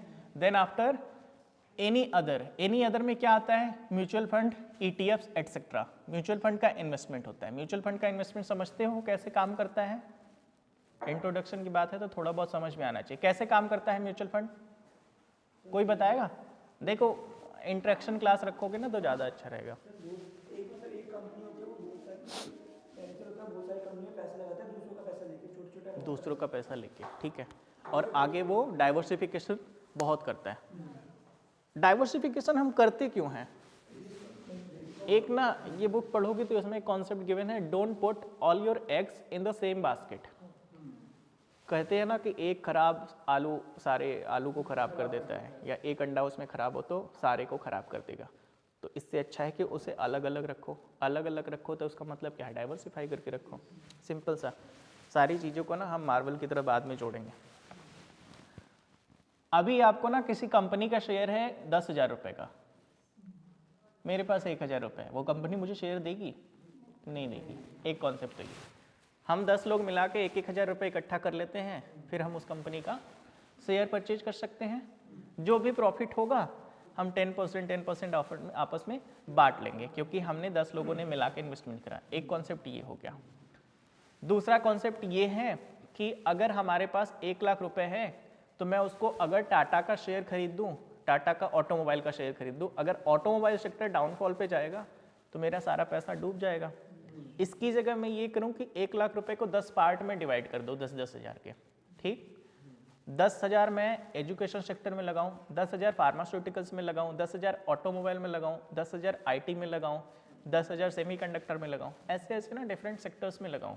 हो सकता है कोविड के टाइम पे हो सकता है क्या हुआ था कि ऑटोमोबाइल सेक्टर डाउन पे चला गया, education sector and pharmaceutical sector बहुत ज़्यादा अप पे चला गया। ठीक है, अगर मैं ऑटोमोबाइल सेक्टर में सारा 1 लाख रुपए लगाता मैं तो भाई बर्बाद हो जाता, सारा पैसा डूब जाता। लेकिन मैंने डाइवर्सिफिकेशन करा तो ऑन एन एवरेज मैं प्रॉफिट में रहा।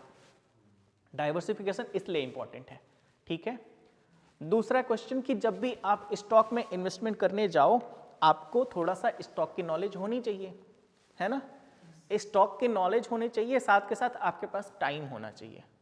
ठीक, कि आप उसको मॉनिटर कर पाओ। ऐसा तो नहीं है कि मैं 9 बजे अगर 100 रुपये पे लगा रहा हूँ तो 3:30 बजे 150 रुपये में मुझे मिल जाएगा, नहीं होगा ना। हो सकता है 9:15 पे 150 हो और 3:30 बजे बिल्कुल ही कम हो जाए, तो मुझे मॉनिटर करना पड़ेगा। ठीक, अब बात करते हैं म्यूचुअल फंड कंपनी में। म्यूचुअल फंड कंपनी में एक कोई जैसे बैंक है, SBI अपना म्यूचुअल फंड चला रहा है। SBI का काम क्या है? बैंकिंग का। लेकिन उसने अगर SBI म्यूचुअल फंड स्टार्ट करा है, दैट मीन्स कि उसने एक AMC बनाई होगी। ये हम चैप्टर में पढ़ेंगे इन डेप्थ में, बट एक ओवरव्यू बता रहा हूँ। AMC मतलब एक अलग SBI की यूनिट होगी जो म्यूचुअल फंड के पैसों को मैनेज करेगी, उसको बोलते हैं असेट मैनेजमेंट कंपनी। उसमें एक फंड मैनेजर होगा। फंड मैनेजर क्या होगा? वो एक्सपर्ट होगा स्टॉक में, बाकी स्टाफ भी होंगे जो रिसर्च डेवलपमेंट का काम देखते होंगे। अब फंड मैनेजर क्या करेगा? कई लोगों से पैसे उसने लिए। एक कॉन्सेप्ट ये था कि लोग डाइवर्सिफाई कम पैसों में तो ज़्यादा नहीं कर सकते। अब फंड मैनेजर ने ना 10-10 हज़ार या 500-500 रुपये कई लोगों से कई पार्ट में पैसे लिए। ठीक, सबका पैसा इकट्ठा किया, 1 करोड़ रुपए उसके पास आ गए। उन 1 करोड़ को वो 100 कंपनियों में लगा दिया पैसा, और 100 डिफरेंट सेक्टर्स में लगा दिए। दैट मीन्स कि डाइवर्सिफिकेशन तो बहुत ज़्यादा है। अगर डाइवर्सिफिकेशन बहुत ज़्यादा है तो लॉस हमने बहुत ज़्यादा मिनिमाइज कर दिया और प्रॉफिट के चांसेस बहुत ज़्यादा बढ़ गए। अब रिटर्न की बात करें, जो भी प्रॉफिट हुआ होगा, जिस जिस शेयर में लोगों ने पैसा दिया होगा उस शेयर में डिस्ट्रीब्यूट कर देंगे। बदले में क्या लेंगे? थोड़ा सा कमीशन चार्ज कर लेंगे 1% या 2% का प्रॉफिट के ऊपर। ठीक, इसमें हमारा क्या फ़ायदा हुआ? हमें प्रोफेशनल मैनेजमेंट मिल गया, टाइम सेविंग मिल गई, लो कॉस्ट मिल गया, डाइवर्सिफिकेशन बहुत ज़्यादा मिल गया। ठीक है, यही होता है म्यूचुअल फंड का कॉन्सेप्ट। बट म्यूचुअल फंड में ये लिखा जाता है ना, mutual fund is the subject to market risk, read all scheme related documents carefully. हो सकता है कि आप अपने आप को ज़्यादा एक्सपर्ट समझते हो और आपको लगता है कि म्यूचुअल फंड वाले बता देंगे वो कौन कौन से सेक्टर में पैसा लगाए। आप ऐप खोलोगे ना, पता चल जाएगा वो कहाँ कहाँ पैसा लगाते हैं, है ना। वो कंपनी भी बता देंगे कि हम कहाँ कहाँ आगे इन्वेस्ट करते हैं। लेकिन आप चाहो कि यहाँ से कंपनी विड्रॉ करके दूसरी जगह लगा दे तो आपके हिसाब से नहीं चलेगा। वो जो फंड मैनेजर्स चाहेंगे वो चलेगा। दैट मीन्स कि डायरेक्ट कंट्रोल आपका उस पर नहीं होता है, ये एक डिमेरिट है। बट कॉन्सेप्ट क्लियर है सबको म्यूचुअल फंड का? ठीक है, नॉन कॉमर्स बैकग्राउंड बच्चे तुम्हें और कोई है? तुम दोनों तो कॉमर्स के हो ना? ठीक है, ये हमारे यहाँ फर्स्ट टाइम ही स्टार्ट हुआ है कोर्स, इसके पहले नहीं चलता था। टाइप्स ऑफ सिक्योरिटीज की बात कर ली, हम कहाँ कहाँ इन्वेस्ट कर सकते हैं। ठीक, equity, bond and debenture, treasury bill, deposit related investment, government schemes and others में आता है mutual fund and exchange traded funds, SIPs and all. Then बात करें सिक्योरिटी मार्केट की, security market on the basis of time duration हमारे पास दो market होता है। सबसे पहले होता है capital market, then money market. अगर मेजर डिफरेंस देखें कि कैपिटल मार्केट और मनी मार्केट में मेजर डिफरेंस क्या है, तो सबसे पहले ये है जहां पे शॉर्ट टर्म टाइम ड्यूरेशन के लिए स्टॉक्स ट्रेड होते हैं वो मनी मार्केट में जाते हैं, जो लॉन्ग टर्म ट्रेड होते हैं मोर देन अ ईयर के लिए वो कैपिटल मार्केट में जाते हैं। ठीक है, तो capital market is the market for long term capital instrument even at least for more than a year, for 1 year or more than a year. Money market is the market for short time या short term financial instrument even less than a year. Example क्या हो जाएंगे? Certificate of deposit, treasury bills, commercial paper etc. अगर capital market को divide करें तो equity market, wholesale market, wholesale debt market, ये सारी चीजें आती हैं। मनी मार्केट में treasury bill, commercial paper, call money market, ये सारी चीजें आती हैं। अच्छा, लिक्विडिटी किसकी ज्यादा होगी, कैपिटल मार्केट की या मनी मार्केट की? मनी मार्केट की, क्योंकि वो शॉर्ट टर्म के लिए है। ठीक है, on the basis of issue अगर बात करें तो दो टाइप के मार्केट होते हैं, primary market and secondary market. Primary market क्या होता है?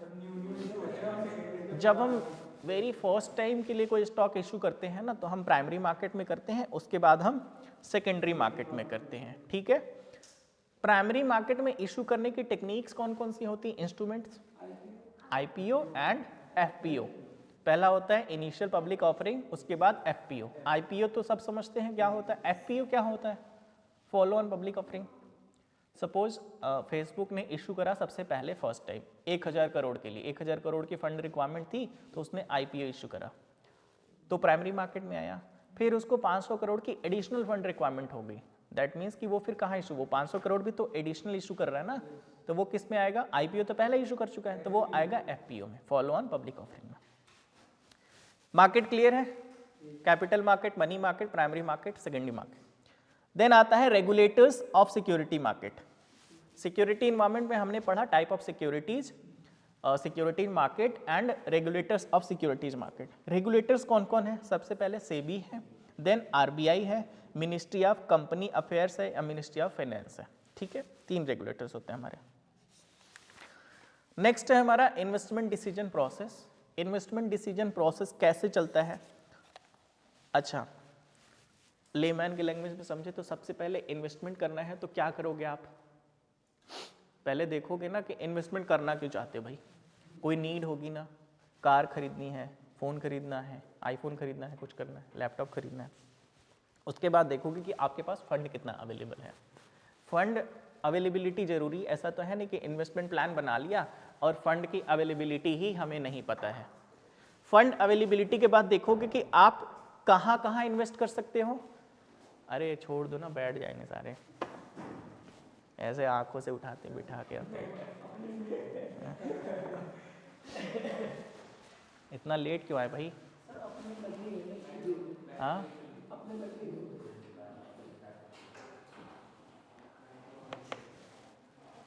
अच्छा मेट्रो पिंक लाइन वाले हो तुम? 8 बजे खुली है। हाँ, टायर खराब है, ऐसा नहीं है बेटा, धक्का लगा क्या है क्या?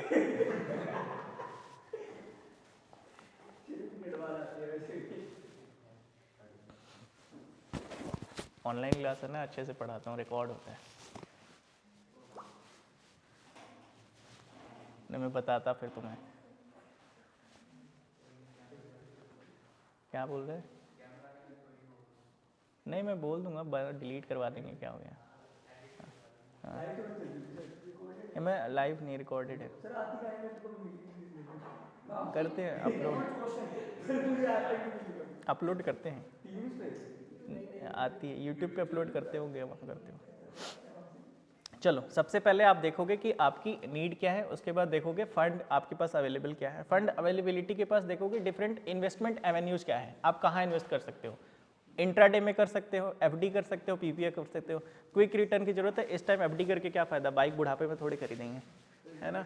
तो इंट्राडे करेंगे या किसी को लोन दे सकते हैं, बोरोइंग दे सकते हैं। ठीक है। उसके बाद देखेंगे कि जहां पे आपने इन्वेस्टमेंट कर रखा है उसको एग्जीक्यूट, जो प्लान बना रखा है उसको एग्जीक्यूट कर दिया। एग्जीक्यूट करने के बाद देखेंगे कि जो भी आपने इन्वेस्टमेंट कर रखा है वो परफॉर्म कैसा कर रहा है। परफॉर्मेंस अगर अच्छा है तो उसको छोड़ देंगे, अगर परफॉर्मेंस अच्छा नहीं है तो रिवाइज करेंगे अपना पोर्टफोलियो। रिवाइज करने का मतलब कि एक जगह से रिटर्न नहीं आ रहा है तो वहां से पैसे विड्रॉ करके दूसरी जगह पे पैसे लगा देंगे। क्लियर है? तो डिफरेंट स्टेप्स है इसमें। पहला है setting up the investment policy, कि आप इन्वेस्टमेंट पॉलिसी सेट कर लो कि आपको कितने पैसे लगाने हैं, कहाँ पे लगाने हैं, कैसा रिटर्न चाहिए। दूसरा है building up an inventory of securities. Securities हम समझ गए ना कौन कौन सी, बॉन्ड है, इक्विटी है, ट्रेजरी बिल्स है। तो आप एक सिक्योरिटी की लिस्ट बना लो कि आपको कहाँ कहाँ इन्वेस्टमेंट करना है।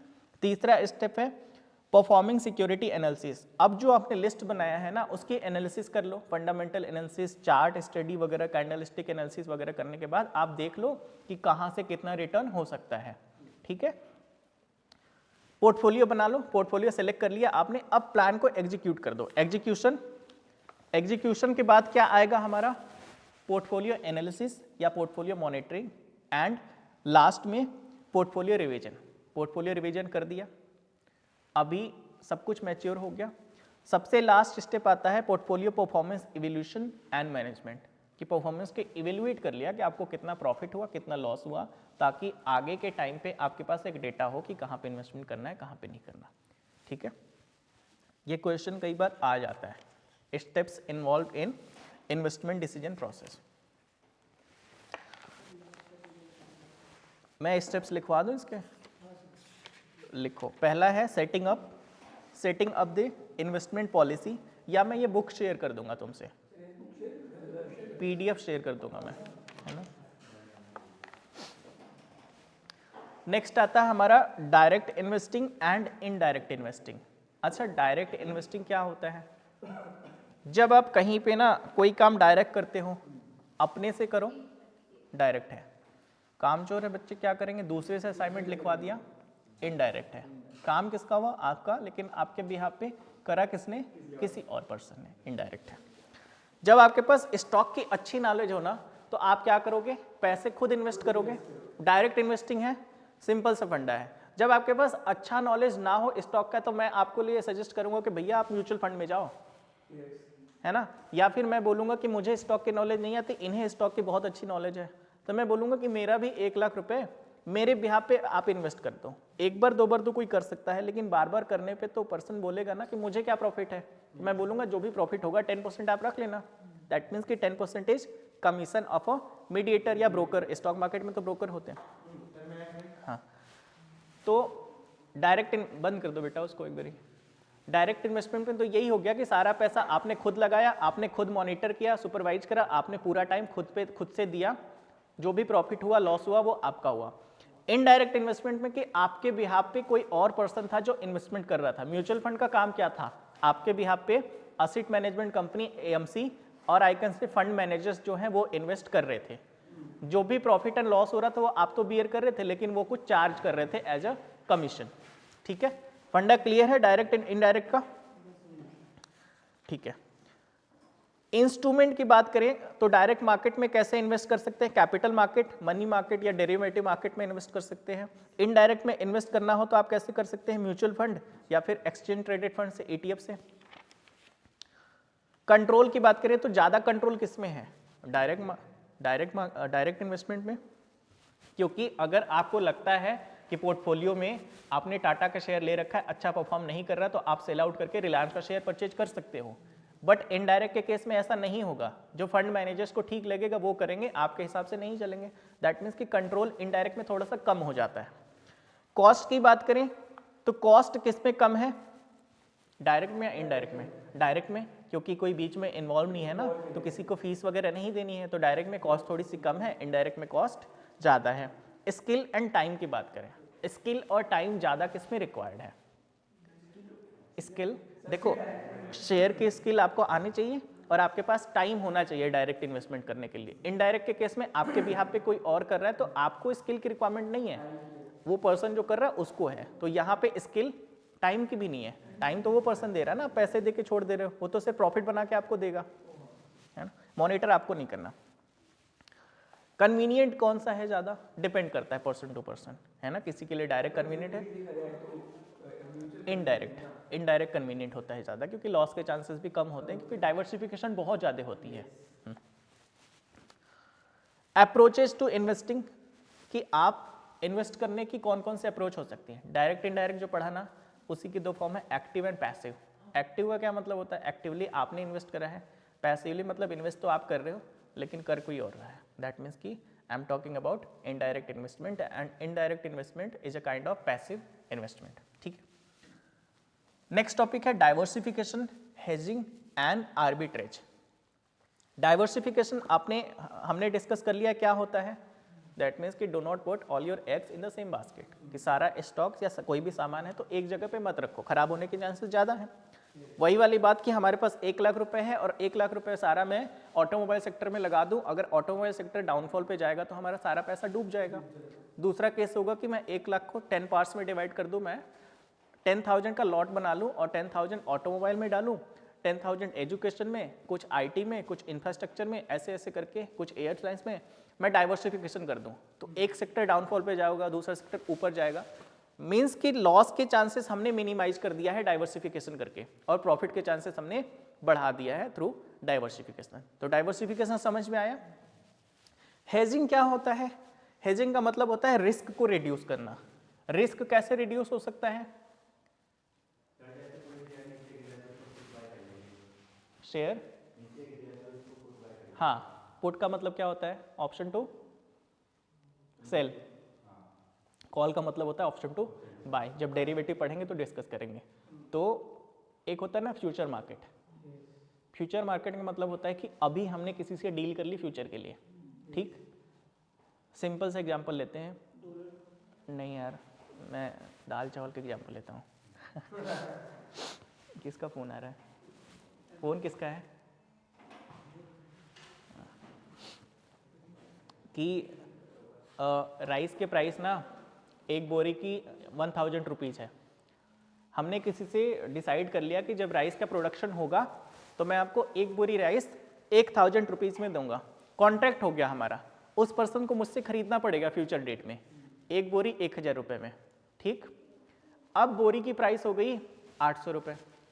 अब उसने मुझसे फ्यूचर कॉन्ट्रैक्ट कर लिया था, ठीक है, उसे मुझसे 800 रुपये में खरीदना पड़ेगा, ठीक है। मुझे क्या हो गया, लॉस हो गया। अब मैं दूसरा कॉन्सेप्ट क्या कर सकता था, 200 रुपये का लॉस हुआ ना, मैं उसको डायरेक्ट से 200 रुपये का दे देता, सिर्फ 200 रुपये दे देता, उसको तो उसी से मतलब है, और मैं चावल को रख लेता, बाद में महंगे प्राइस पे बेचता, ठीक है। ये फ्यूचर कॉन्ट्रैक्ट का एग्जाम्पल है, समझ गए। जो फ्यूचर कॉन्ट्रैक्ट होता है ना वो बिल्कुल ही रूल एंड रेगुलेशन से चलता है, और सेम होता है फॉरवर्ड कॉन्ट्रैक्ट, इसी की तरह होता है, बट उसमें कोई रेगुलेटर्स नहीं होते हैं। हेज करने का मतलब होता है कि लॉस को रिड्यूस करना। तो एक तरफ मैंने इनसे कर लिया था कॉन्ट्रैक्ट, दूसरी तरफ किसी और से भी कॉन्ट्रैक्ट कर लेता, ठीक, तो मैं क्या कर सकता था, लॉस को रिड्यूस कर सकता था। हेज अगेंस्ट इन्फ्लेशन का क्या मतलब होता है, अगर इन्फ्लेशन 8% है तो हम कहीं ऐसी जगह इन्वेस्ट कर दें जहां पे हमें इन्फ्लेशन रेट से ज़्यादा का रिटर्न मिल सके। दैट मीन्स कि हमने अपने लॉस को या फिर इन्फ्लेशन को हेज कर दिया, रिड्यूस कर दिया। बात क्लियर है, डाइवर्सिफिकेशन एंड हेजिंग का। आर्बिट्रेज समझते हो, आर्बिट्रेज क्या होता है, क्या होता है, हाँ हाँ, प्राइस जब वरी करता है ना, दो मंडियाँ सुनी, सब्जी मंडियाँ इधर कौन कौन सी है, वो मार्केट वाले बाद में आएंगे, हाँ, एक आज़ादपुर है, एक और कोई है सब्जी मंडी, बड़ी ओखला मंडी है शायद बड़ी। आपने ना कोई फ्रूट्स खरीदे, वो 100 रुपीज़ के थे आज़ादपुर मंडी में, छोटे प्राइस का एग्जांपल लेते हैं, और वही सेम फ्रूट ओखला मंडी में 80 रुपीज़ का था। प्राइस डिफरेंस कितना है, 20 का। अगर बल्क क्वांटिटी खरीदोगे तो वो प्राइस डिफरेंस बढ़ता जाएगा। तो आपने क्या करा कि ओखला मंडी से खरीद के लाए और यहाँ पे बेच दिया, वहाँ से 80 रुपये का खरीद के लाए थे, यहाँ पे कितने का बेचा, 100 का बेचा, 20 रुपये का मार्जिन आपने कमा लिया। अब लोगों को ना धीरे धीरे पता चल जाएगा कि ओखला मार्केट में कम का मिलता है। डिमांड कहाँ पे बढ़ जाएगी, ओखला में। जहाँ पे डिमांड बढ़ती है वहाँ पे प्राइसेस इंक्रीज होते हैं। अब वहाँ पे ओखला वाले प्राइस कर देंगे 90, यहाँ पे आज़ादपुर वालों को पता चल जाएगा, वो ओखला शिफ्ट हो चुके हैं, तो यहाँ पे डिमांड कम हो गई। अगर डिमांड कम हो गई तो प्राइसेस इनको कम करना पड़ेगा। यहाँ पे प्राइस क्या हो जाएगा 90। अब दोनों मार्केट इक्विलिब्रियम पे चले हैं, कुछ दिन सेम चलेगा, फिर धीरे धीरे वो चेंज होगा, वो अलग की चीज़। आर्बिट्रेज का मतलब होता है कि दो मार्केट के जो प्राइस में डिफरेंस होता है ना, उनका यूज करके प्रॉफिट बनाना, ठीक है। ऐसे ही स्टॉक मार्केट में भी दो मार्केट BSE NSE, हो सकता है प्राइस कुछ चेंजेज हो, अप एंड डाउन हो, तो यूज करना। वैसे ही फॉरेन एक्सचेंज मार्केट में जब जाते हैं तो वहाँ भी प्राइस डिफरेंस होता है। तो कॉन्सेप्ट यही है, दो मार्केट में जो प्राइसेस डिफर करते हैं उसको यूज करके प्रॉफिट बनाना। क्लियर है कॉन्सेप्ट? नहीं, देखो आप बोलोगे स्पेकुलेशन भी गलत है, मार्केट चलता ही नहीं सब चीज़ों से है।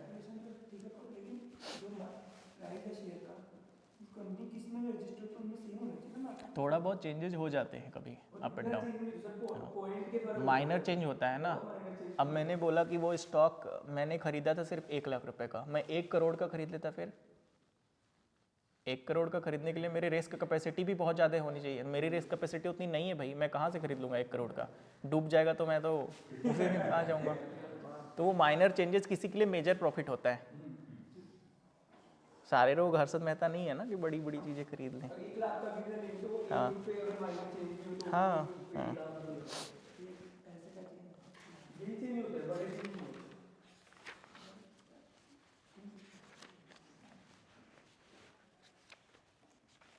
अच्छा, हमने आज क्या क्या डिस्कस करा है? Investment, financial investment versus real investment, objective of investment, then factors affecting investment या features of investment, speculation versus investment, gambling, investment environment जिसमें 3 था, security, security market and regulators, then investment decision process, direct investment, indirect investment, active and passive, and last में था diversification, hedging and arbitrage का definition. ये short note में आता है generally, arbitrage.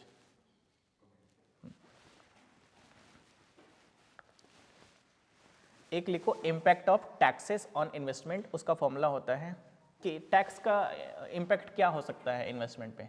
Tax आप लगा दोगे तो थोड़ा सा आपका रिटर्न कम हो जाएगा, तो post tax rate is equal to pre tax rate bracket में, post tax rate is equal to pre tax rate bracket में 1 minus tax rate bracket close.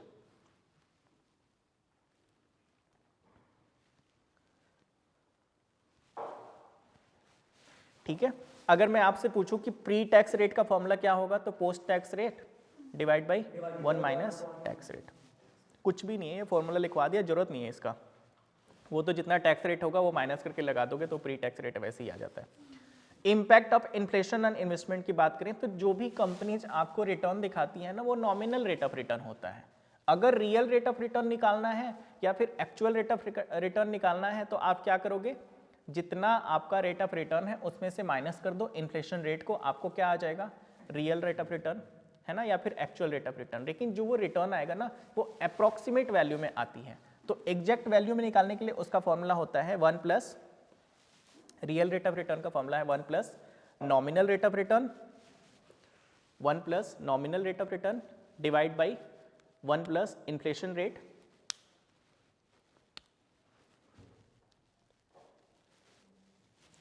One plus nominal rate of return divide by 1 plus inflation rate minus 1, whole के minus में 1। ये बिल्कुल exact value में बता देगी। और approximate वाला तो पता है, आप नॉर्मल रेट ऑफ रिटर्न से माइनस कर दो inflation rate.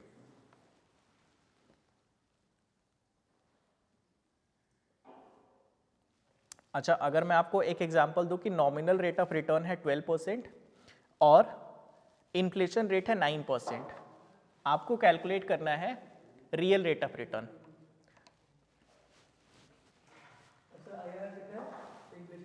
9%। Nominal rate of return is 12% and inflation rate है 9%। अगर मैं आपसे रियल रेट ऑफ रिटर्न पूछूं तो अप्रॉक्सीमेट वैल्यू कितनी आ जाएगी हमारी, 3% की। अप्रॉक्सीमेट तो 3% ही आएगी ना, अप्रॉक्सीमेट 3% आएगी, बट आप एग्जैक्ट में निकालोगे तो क्या करोगे, 1 plus nominal rate of return divide by 1 plus real rate of return minus 1 करके बताओ कितना आ रहा है,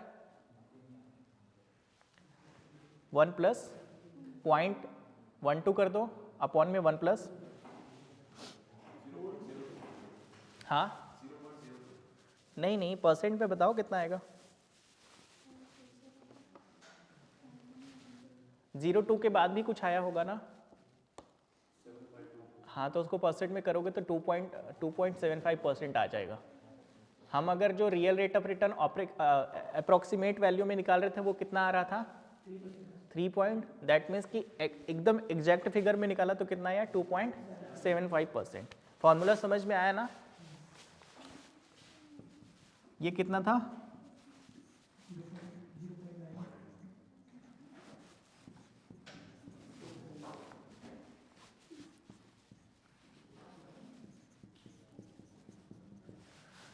ये रियल रिटर्न था, ठीक है, हाँ अप्रोक्सीमेट में, हाँ क्योंकि आप बिल्कुल एग्जैक्ट वैल्यू में कैलकुलेट कर रहे हो, वो हमने अप्रोक्सीमेशन लगाया था, इन डेप्थ तो मुझे रूल पता नहीं है क्यों होता है, हाँ मैथमेटिकल मुझे नहीं पता। चलो रिस्क और रिटर्न वाले पे आ जाते हैं, न्यूमेरिकल पार्ट पे।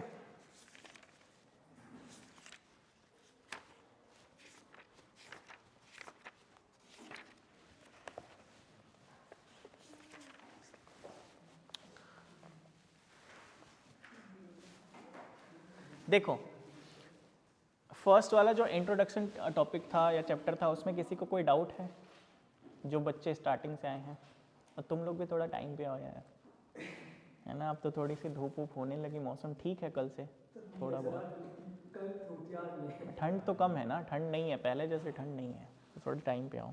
15 दिन की क्लासेस है, एक आज हमने ख़त्म कर दी ऐसे ही, आधा टाइम ये ले लेना सेटिंग करने में, ठीक है। रिटर्न कैलकुलेशन की बात करें तो सबसे पहले हमारा आता है होल्डिंग पीरियड रिटर्न HPR। अब फॉर्मूला लिखना यहाँ से स्टार्ट कर देना, है ना, थ्योरी के ज़्यादा क्वेश्चन आते हैं इसी पे फिक्स रहते हैं। सबसे पहले आता हमारा रिटर्न कैलकुलेट करना, तो सबसे पहले रिटर्न कैलकुलेट हमने देखा भी था, ये वाला,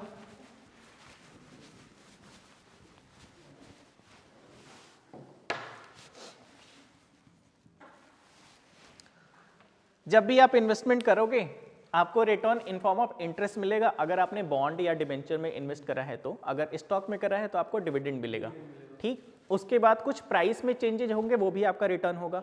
तो सबसे पहले इंटरेस्ट और dividend plus P1 minus P0। P1 क्या होता है, price at the end of the year, P0 होता है price at the beginning of the year. तो ये नॉर्मल आप रिटर्न निकाल लोगे, जितना टाइम ड्यूरेशन होगा, जितना आपने होल्ड करा है उस टाइम का निकालोगे, तो हम इसको HPR भी बोल सकते हैं, होल्डिंग पीरियड रिटर्न की उस टाइम ड्यूरेशन में जितना टाइम हमने होल्ड करा है उसमें कितना हमें रिटर्न हुआ है। क्लियर है, ठीक है। एक क्वेश्चन मैं देता हूं,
$180 ये वाला 180,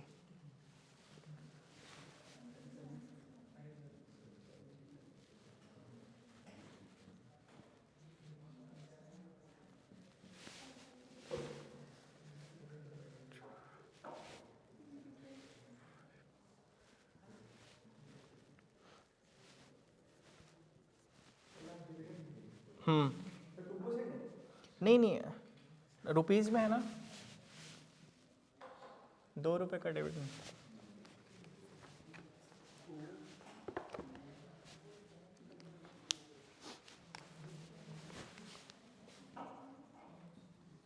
चलिए 4 के बाद 3 है 5 है। 3 2 2 1 1।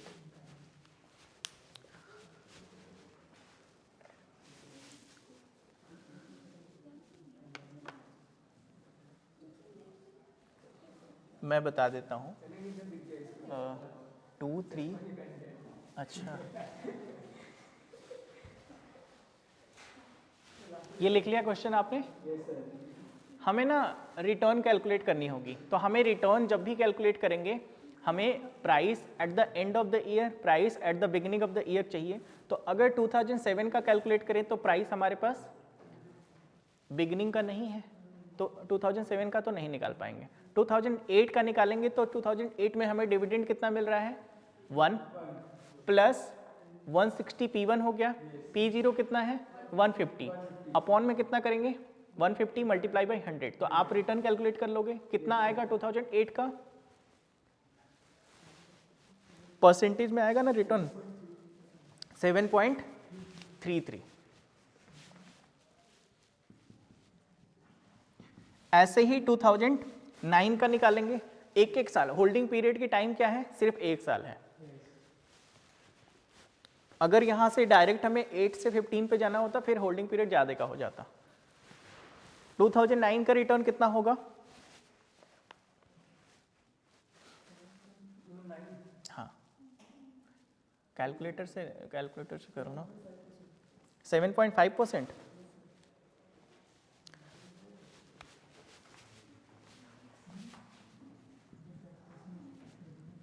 %7.5%।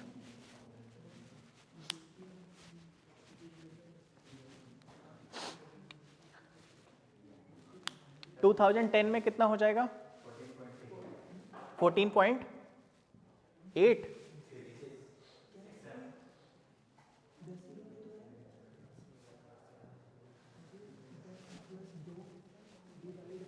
11 में,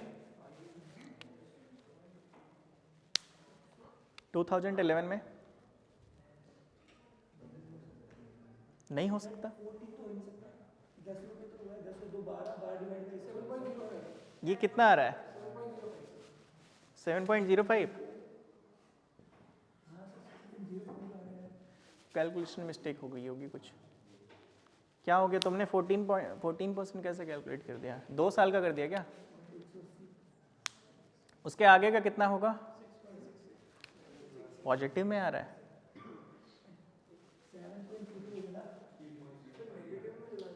हाँ नेगेटिव, कौन सा नेगेटिव, 2011 नेगेटिव में है, 7.22 आ रहा है सर, 7.22 है सर, 13 डिवाइड बाय 180। 2012 का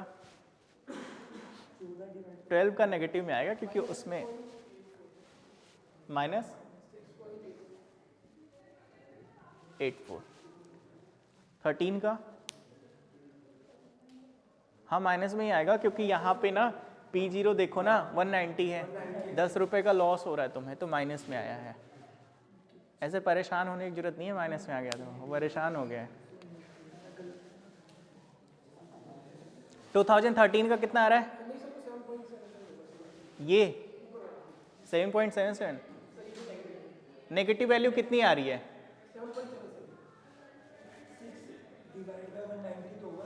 कितना आ रहा है, माइनस 3.15। अरे यार तुम, मैं कैलकुलेट करता हूँ यार, यही आ रहा ना 3.15। अच्छा, उसके बाद 2013 का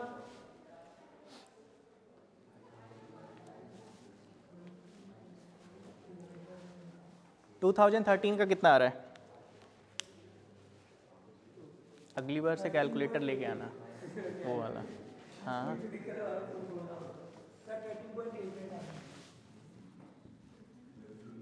हाँ ये वाला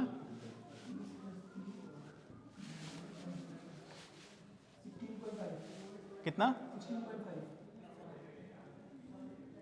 एंड लास्ट वाला 13.9 माइनस में पॉजिटिव पक्का कैसे?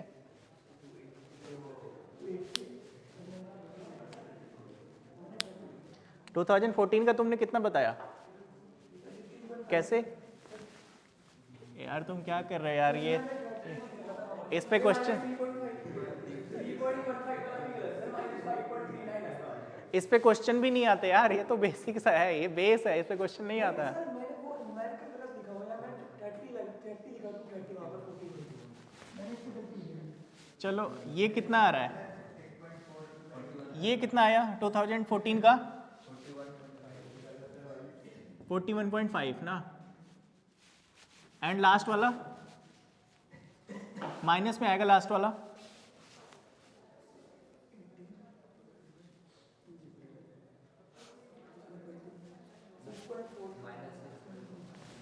-6 ठीक है। उसका 3.16 ही आएगा। कितना आ रहा है तुम्हारा रिटर्न? वो सही है, 3.16 ही आएगा। हाँ देखो ये ना हमने अलग अलग ईयर्स के होल्डिंग पीरियड रिटर्न निकाल लिए। आपने मीन मीडियन मोड पढ़ा है, अरिथमेटिक मीन पढ़ा था, ज्योमेट्रिक मीन, हार्मोनिक मीन, 3 पढ़े थे हमने ना। हमारे लिए काम की चीज़ है arithmetic mean. And difference between arithmetic mean and geometric mean theoretically important है, वो देख लेना कि हम ज्योमेट्रिक मीन कब यूज करते हैं, बट न्यूमेरिकल करते टाइम हमें अरिथमेटिक मीन यूज करते हैं। अरिथमेटिक मीन का फॉर्मूला क्या होता है? एवरेज रिटर्न भी बोलते हैं ना अरिथमेटिक मीन को। अगर मैं एवरेज रिटर्न की इसमें बात करूं तो आपने एवरी ईयर का रिटर्न निकाला है, उसके बाद आप एवरेज रिटर्न निकालोगे। एवरेज रिटर्न के लिए क्या करोगे? Sum of all the observation divided by number of observation. Number of observation कितने हैं? 8। सबका टोटल कर लो, डिवाइड बाय 8 कर दो, एवरेज रिटर्न कैलकुलेट होके आ जाएगा। एवरेज रिटर्न को आप एक्स बार से डिनोट करते हो, ठीक है। क्वेश्चन की जरूरत पड़ेगी क्वेश्चन में एक्स बार की हमेशा। Holding period return individual calculate करने के लिए नहीं आएगा, वो क्वेश्चन का पार्ट हो सकता है रिटर्न निकालने के लिए। तो यहां पे सबका निकाल लो टोटल। एवरेज रिटर्न कितना आ रहा है?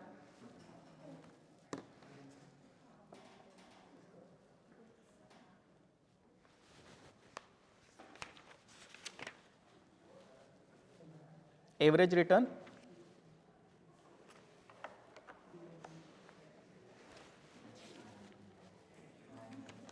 ये साइन करना है।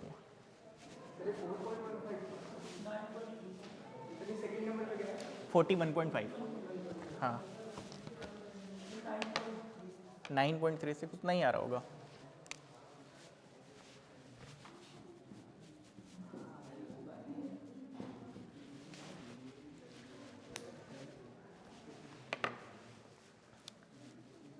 तुम्हारे लिए होमवर्क है कि difference between arithmetic mean and geometric mean पढ़ के आना। हाँ इसमें आता तो नहीं है, ज्योमेट्रिक मीन नहीं आता। क्वेश्चन इसलिए नहीं आता क्योंकि वो लॉग वॉग यूज करना पड़ता है ना, उसमें लेंदी हो जाता है। उस पर क्वेश्चन नहीं आएगा, बट थ्योरेटिकली एक बार देख लेना।